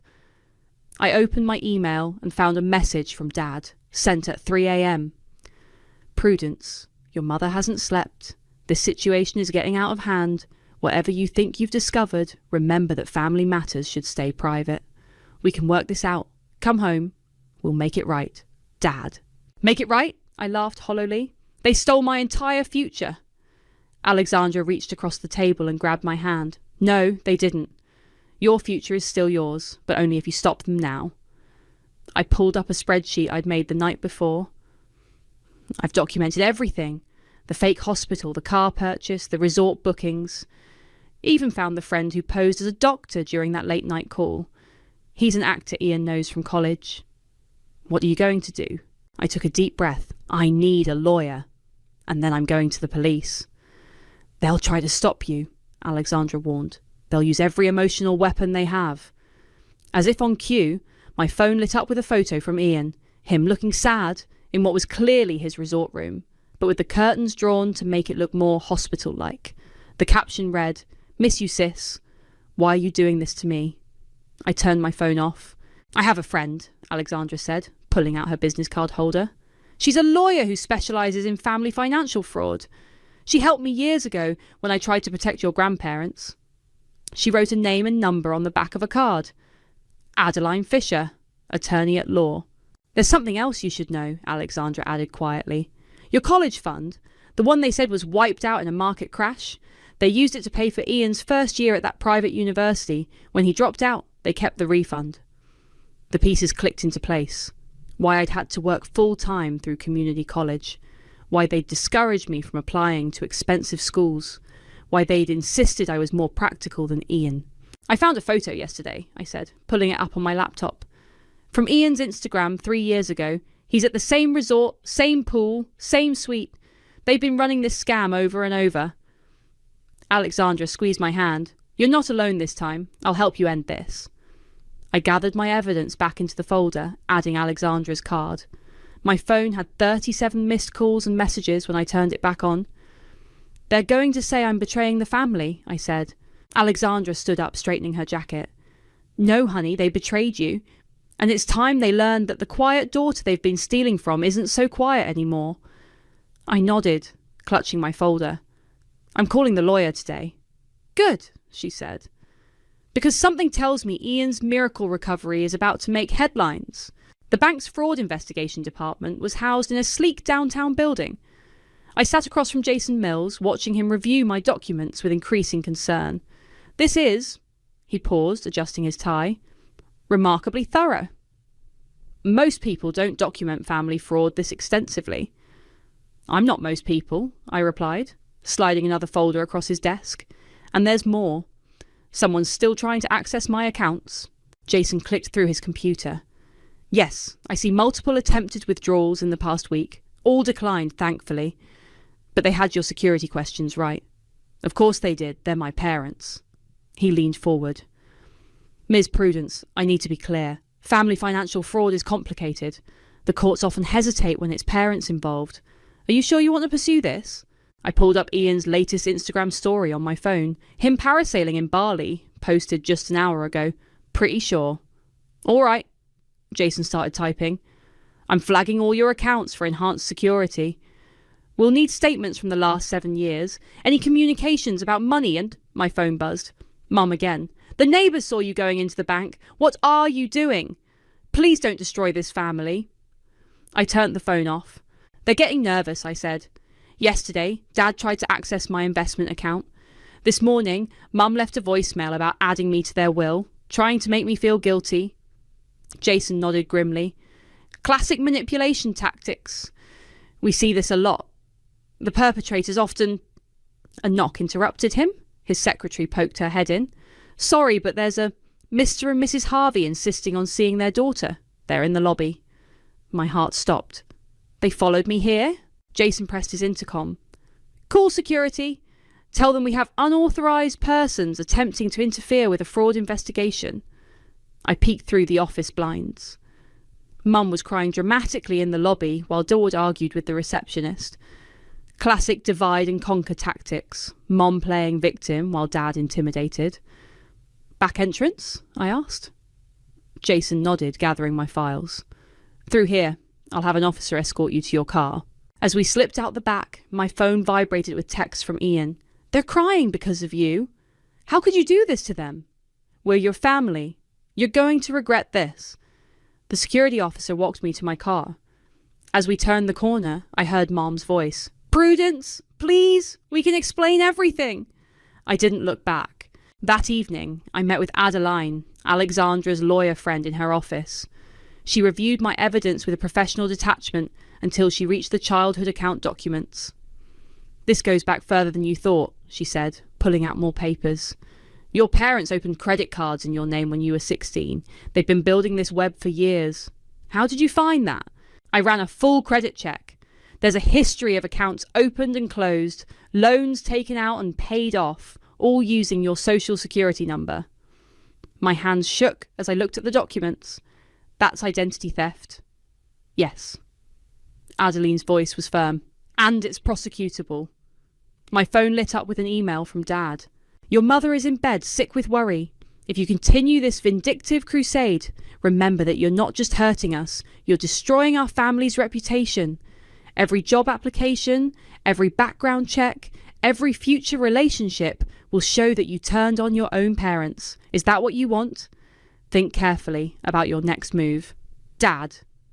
Adeline read the email over my shoulder. They're escalating. We need to move faster. What's next? She opened her laptop. We file police reports tonight. Tomorrow we meet with the DA's office. I've already contacted the fraud division. They'll say I gave them the money willingly. Under false pretenses, using a documented pattern of deception, she started typing. Trust me, they won't expect their quiet daughter to have this much evidence. My phone buzzed again. A video call from Ian. I almost declined it, but something made me answer. Having fun in Bali? I asked before he could speak. His face fell. Prue, listen. No, you listen. That money was my future, my dreams, everything I worked for since I was 16, and you took it for a vacation and a BMW. We're family. Not anymore. I hung up and turned to Adeline. I want to press charges, all of them. She nodded, pulling out more forms. They'll probably try to contact you at work next. We should talk to your employer's security. Already done. I managed a small smile. I learned to be thorough from watching them cover their tracks all these years. Good. Adeline started filling out police report forms. Because something tells me they're about to learn exactly how much evidence their reliable daughter has been collecting. I looked at my phone one last time before turning it off. 3 missed calls from Mum, 2 from Dad, and a text from Ian. You'll regret choosing money over family. No, I whispered, watching Adeline prepare the criminal complaints. I regret not doing this sooner. The police station smelled like coffee and printer paper. Detective Rivera sat across from me, reviewing my statement for the 3rd time. Let me get this straight, she said, tapping her pen against the desk. They orchestrated a fake medical emergency, complete with an actor playing a doctor, to get your savings. I pushed the folder of evidence across her desk. Plus identity theft going back to when I was 16, credit cards, loans, accounts, all in my name without my knowledge. She flipped through the documents, eyebrows rising. This is unusually well documented. I learned from watching them cover their tracks. My phone buzzed. Another text from Mum. There are 2 police cars outside our house. Is this what you want? To see your parents in handcuffs? Detective Rivera noticed my expression. They're still contacting you? Constantly. Dad showed up at my workplace yesterday. Security had to escort him out. She made a note. We'll add harassment to the charges. Now, about the BMW purchase. A commotion in the hallway interrupted us. I recognised Mum's voice immediately. That's my daughter in there. I have a right to see my daughter. Detective Rivera pressed a button on her desk. Officer, please remove Mrs. Harvey from the premises and remind her that attempting to interfere with a witness giving a statement is a criminal offence. I heard Mom's theatrical sobs fade away as they escorted her out. You okay? Detective Rivera asked. Better than okay, I replied, pulling out my laptop. I have something else to show you. I opened a folder labelled Family Finance Records and turned the screen toward her. Every transaction, every transfer, every fake emergency for the past 7 years, including what they did to my cousin Rachel. Her eyes widened as she scrolled through the spreadsheets. This is extensive. I'm not their first victim, I said, just the first one to fight back. Back at my apartment, I packed quickly and efficiently. 1 suitcase, 1 laptop bag, essential documents. Adeline had arranged a temporary place for me to stay, somewhere my family couldn't find me. My phone kept lighting up with messages. Mum. The police are taking your father's computer. How could you do this to us? Ian. They're freezing my accounts. I hope you're happy. Dad. You've destroyed this family. Was revenge worth it? I turned off my phone and slipped it into my bag. The new burner phone Adeline had given me felt strange in my pocket, but it was necessary. Alexandra arrived to drive me to my new location. You ready? Almost. I sat at my desk and opened my laptop one last time. The document I'd been working on was already open. The dutiful daughter files, a story of family financial fraud. I attached all the evidence, bank statements, photos, text messages, everything, and sent it to the email address Carmen Burton, an investigative journalist Alexandra had connected me with. It's done, I said, closing my laptop. Alexandra helped me carry my bags to her car. As we pulled away from my apartment, I saw Dad's car turning into the complex. We passed him without him recognising Alexandra's vehicle. They're panicking, Alexandra said, checking her rearview mirror. The police seized their computers this morning. Your mother's been calling everyone in the family playing victim. Let her, I replied. The evidence speaks for itself. We drove to a small cottage on the outskirts of town, a rental property owned by one of Adeline's clients. No paper trail, no connection to me. The police will need you to testify, Alexandra said as she helped me unpack. Are you ready for that? I'd been ready since I found that car invoice. I pulled out my new phone. Any word from Jason at the bank? He called while you were at the police station. They found evidence of more fraud. Your parents tried to take out a home equity loan using forged documents in your name last week. I sat on the bed, letting that sink in. Even now, they're still trying to steal from me. Alexandra squeezed my shoulder. But they didn't expect you to fight back. They thought you were the safe one, the reliable one, the one who had always put family first. I did put family first, I said, opening my laptop to check my email. I'm putting a stop to them before they can hurt anyone else in the family. A new email popped up from Carmen. Story runs tomorrow. Are you sure you want to go public with this? I thought about all the years of manipulation, the stolen dreams, the lies. I thought about Rachel and the other relatives they'd scammed. I thought about Mom's theatrical sobs in the police station and Dad's threatening emails. My reply was short. Yes. It's time everyone knew the truth about the perfect Harvey family. Alexandra read the email over my shoulder. There's no going back after this. Good, I said, hitting send, because I'm done being the daughter they could count on to keep their secrets. Carmen's article hit the local news website at 6 a.m. By noon, it was trending nationally. I watched from my hideout as my family's carefully constructed facade crumbled in real time. Family financial fraud. The dark truth behind the perfect family spread like wildfire across social media. Carmen had done a masterful job, laying out the evidence in devastating detail. My burner phone rang. It was Jason from the bank. Your father just tried to withdraw everything from their accounts, he said without preamble. We stopped it, but he's threatening legal action against the bank. Let me guess. Mum was crying in the lobby. Actually, she's been calling our corporate office non-stop. Claims we're destroying her family by cooperating with police. I opened my laptop to check the news comments. People were coming forward with their own stories about my family. They did the same thing to me in 2019, Ian's emergency surgery in Thailand. I worked at their country club. They always had money for new cars, but couldn't pay their membership fees. Went to high school with Ian. He bragged about scamming his sister. My email inbox was flooding with messages from old acquaintances. Your mum borrowed $5,000 for Ian's medical treatment last year. Your dad convinced my parents to invest in a fake business venture. I saw Ian at a casino the day after his supposed surgery. Alexandra called next. Have you seen the morning news? Not yet. Turn it on. Now. I flipped to the local station. There was Mom, mascara running, clutching Dad's arm as they pushed through reporters outside their house. My daughter is mentally unstable, she sobbed into the microphones. She's always been jealous of her brother. This is a terrible misunderstanding. The camera cut to Ian, trying to hide his face as he rushed to his BMW. A reporter called out, Is it true you were in Bali, spending your sister's money while claiming to need emergency surgery? My new phone buzzed with a text from Carmen. Police just froze all their assets. Your brother's trying to sell the BMW. I switched to social media. My anonymous blog post, The Dutiful Daughter Files, had gone viral. The comments were overwhelming. This happened to me too. My parents did the same thing. Thank you for speaking up. Detective Rivera called next. We've had 12 more people come forward with similar stories about your family. How far back do your records go? 7 years of detailed documentation, I replied. But Aunt Alexandra has evidence from before that. Good, because your father's trying to claim all the transfers were gifts. We'll need... She was interrupted by another call coming through, a number I recognised. I switched lines. Rachel. My cousin's voice was thick with emotion.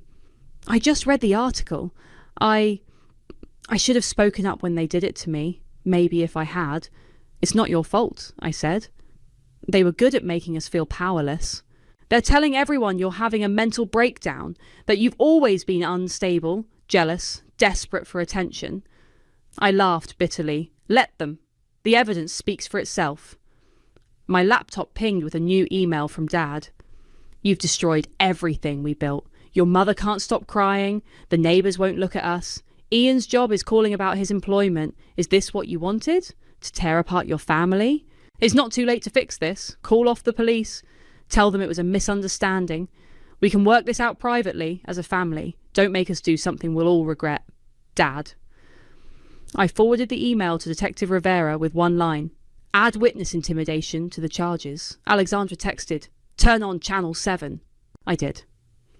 There was Ian, cornered by reporters outside a luxury car dealership, trying to negotiate a quick sale of his BMW. The caption read, Brother and family fraud scandal attempting to liquidate assets. My phone lit up with a voicemail from Mum. How could you do this to us? We're your family. I played it for Carmen, who was working on a follow-up story. Her response was immediate. This is gold. Mind if I use it? Use everything, I replied. No more family secrets. A new email arrived from Rachel's mother, my Aunt Patricia. I should have believed Alexandra years ago. I'm so sorry, Prudence. How can I help? I forwarded her contact information to Detective Rivera. Another piece of the puzzle, another witness to their years of fraud. My laptop showed a news update. Local family under investigation for decades of financial fraud. The photo showed my parents' house with police cars outside. Carmen called again. You might want to see this. Your brother just posted on Instagram. I pulled up his profile. His latest post showed him at the airport, passport in hand. The caption, Sometimes you need to start fresh. Goodbye, America. I forwarded the post to Detective Rivera with 2 words. He's running. Her response was immediate. Already on it. Border Patrol has been notified. I closed my laptop and looked around the quiet cottage. Somewhere across town, my family's carefully constructed world was imploding. And for the first time in years, I felt free. The courthouse steps were crowded with reporters when I arrived. Alexandra walked beside me, her hand steady on my arm. 3 months had passed since the story broke, and today was the arraignment. Miss! Are you going to testify against your family? A reporter called out. How long had they been stealing from you? Shouted another. Adeline appeared, parting the crowd. No questions. My client will make a statement after the hearing. Inside, I saw them for the first time since everything exploded. Mom, Dad and Ian sat with their lawyer, all in conservative suits, playing the part of the respectable family. Ian had been caught trying to board a flight to Indonesia. Now he was wearing an ankle monitor. Mum's eyes were red-rimmed, perfectly matching her victim narrative. She tried to catch my gaze. Prudence, sweetie, please. Mrs. Harvey, the bailiff warned, no contact with the witness. Detective Rivera met us outside the courtroom. We found more victims. The DA is adding charges of elder financial abuse. Apparently, they've been stealing from your grandmother's nursing home fund. I watched Mom dab her eyes with a monogrammed handkerchief. Still playing the grieving mother. She gave an interview yesterday, Alexandra said. Claimed you had a history of mental illness and were making everything up for attention. The bank records say otherwise, Adeline added, opening her briefcase. Speaking of which, the forensic accountants finished their report. The total amount they've stolen over the years, She handed me a document. I stared at the number. $847,000. That's just what we can prove, Detective Rivera said. There's probably more. The judge called the court to order. I sat in the front row, watching as the charges were read. Multiple counts of fraud, identity theft, elder financial abuse, witness intimidation. Dad's lawyer entered their pleas. Not guilty, Your Honour. Mum turned around, mouthing, "Please, baby," at me. I stared straight ahead. The prosecutor stood. Your Honour, we have evidence the defendants are still attempting to access frozen accounts and contact witnesses. We request their bail be revoked. Chaos erupted. Mum began sobbing dramatically. Dad's face turned red as he argued with his lawyer. Ian slumped in his chair, the ankle monitor visible above his dress shoes. Order! The judge banged his gavel. Bail is revoked. Deputies, take the defendants into custody. As they led my family away, Dad looked back at me. This isn't what family does, Prudence. You're right, I replied, loud enough for everyone to hear. Family doesn't steal from family. Outside, Carmen was waiting with more news. Your blog has gone viral internationally. People are sharing similar stories from all over. You've started a movement. My phone buzzed with a text from Jason. Bank's fraud department found more accounts. They were stealing from your college fund even before you were 18. Another message popped up from Rachel. They're taking Mum and Dad away in handcuffs. It's all over the local news. I opened my laptop and pulled up my blog. The latest post had thousands of comments. You gave me courage to report my parents' fraud. Finally, someone is talking about family financial abuse. Thank you for showing us we're not alone. Alexandra touched my arm. Ready for your statement to the press? I nodded, following her to the courthouse steps. Cameras flashed as I approached the microphones. My name is Prudence, I began, and I'm here to tell you about what happens when family loyalty becomes a weapon. The story spread like wildfire.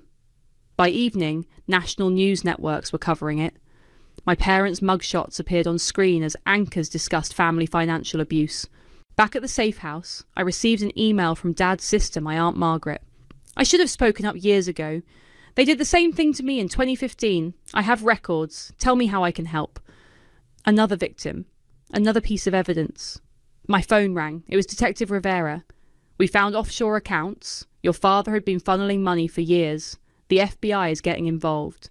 I looked at my laptop screen, at the growing movement my story had sparked. The latest blog post title read, The Dutiful Daughter Files Breaking the Silence on Family Financial Abuse. Alexandra brought dinner and sat with me. How are you holding up? I keep thinking about Mom's performance in court, I said. The tears, the dramatic pleas, she's still trying to manipulate everyone. But it's not working anymore, Alexandra replied. You broke their power when you broke your silence. My new phone buzzed with a message from Carmen. Tomorrow's headline, Family Fraud Ring, Exposed. How one daughter's stand revealed decades of deception. I closed my eyes, remembering that late-night call about Ian's emergency surgery. How far away that felt now. They never thought I'd fight back, I said quietly. Alexandra squeezed my hand. That was their biggest mistake. Outside, reporters were still camped out, waiting for more statements. Inside, I was finally free from the weight of family secrets. And somewhere in the county jail, my parents were learning that their perfect, quiet daughter had found her voice. The verdict came down like thunder in the packed courtroom. Guilty on all counts. Mum collapsed into theatrical sobs. Dad stared straight ahead, jaw clenched. Ian's ankle monitor beeped as he shifted nervously in his seat. The defendants will remain in custody until sentencing, the judge continued. Given the severity and duration of these crimes, this court intends to impose the maximum penalties allowed by law. I sat between Alexandra and Adeline, watching my family's carefully constructed facade finally shatter completely. The prosecution had presented a devastating case. Hundreds of documents, dozens of witnesses, years of systematic fraud exposed. Detective Rivera leaned forward from the row behind me. They found more offshore accounts this morning. The restitution order will be substantial. Outside the courthouse, Carmen waited with updates. Your story has sparked legislative changes. 3 states are now proposing stronger laws against family financial abuse. The Dutiful Daughter files had become more than just my story. It was a movement, a voice for countless silent victims. My inbox was filled with messages. Your courage helped me confront my own family's fraud. I finally reported my parents after reading your blog. You showed me I wasn't crazy or ungrateful for speaking up. Rachel appeared through the crowd, hugging me tight. They're talking plea deals now. Mum and Dad are ready to testify about all the other scams. My phone buzzed. A message from Jason at the bank. Final forensic report complete. Total fraud amount, $1.2 million over 15 years. Recovery process starting. Adeline touched my arm. Ready for the press conference? I nodded. Approaching the microphones? Cameras flashed as I began. Today isn't about revenge. It's about truth. It's about saying that family loyalty shouldn't mean silent suffering. It's about breaking the cycle of abuse that hides behind the word family. A reporter raised her hand. Your mother claims you've destroyed the family. Your response? They destroyed the family when they chose fraud over love. I'm just refusing to be their victim anymore. Back at my apartment, my real apartment, no more hiding, Alexandra helped me sort through letters from supporters. A thick envelope caught my eye, documentation from the FBI about more victims, more schemes, more lies unravelling. They found evidence going back 20 years, Alexandra said. Your parents had been doing this long before you were born. My phone rang, Detective Rivera again. Ian's lawyer is offering a full confession in exchange for a lighter sentence. He wants to meet. I thought about my brother, the golden child who'd spent my savings on cars and vacations. No deals. Let him face the consequences. Carmen called next. Major publisher wants to turn your blog into a book. They're calling it Breaking the Family Fraud Chain. I opened my laptop, scrolling through the latest comments on my blog. You gave me strength to press charges against my own parents. Finally, someone understands what financial abuse does to a family. Your story saved me from giving away my retirement to help my children. A new email arrived from Dad. You've won. We're ruined. I hope you're satisfied. Dad. I forwarded it to Detective Rivera with one line. Add it to the evidence file. Alexandra brought coffee and sat beside me. The restitution hearing is next week. They'll have to pay back everything they stole. It was never about the money, I said, closing my laptop. It was about the lies, the manipulation, the way they used family as a weapon. My phone lit up with a text from Rachel. Mum just confessed to 3 more scams. The prosecutors are adding charges. The family empire was crumbling brick by brick. Every day brought new revelations, new victims, new evidence of decades of fraud. I opened my final blog post. To everyone who's been told to stay quiet for the sake of family. To everyone who's been called ungrateful for questioning financial abuse. To everyone who's been manipulated by tears and guilt, and blood is thicker than water. Your voice matters, your truth matters. And sometimes the strongest family loyalty is saying no more. The responses poured in immediately. You've started a revolution. Finally, someone put into words what we couldn't say. Thank you for showing us the way out. Alexandra read over my shoulder. You did it. You really did it. We did it, I corrected. All of us who refused to stay silent. My phone showed one last notification, a message from the FBI. Evidence secured. Additional charges pending. Thank you for your courage. I closed my eyes, remembering that desperate late-night call about Ian's surgery. How far I'd come from being the quiet, reliable daughter they could always count on to keep their secrets. They were right about one thing, I said to Alexandra. I was the perfect daughter, perfect at exposing their lies. Outside, life went on. Inside, I was finally free, not just from their fraud, but from the weight of being the family secret keeper. I was their favourite victim, not anymore.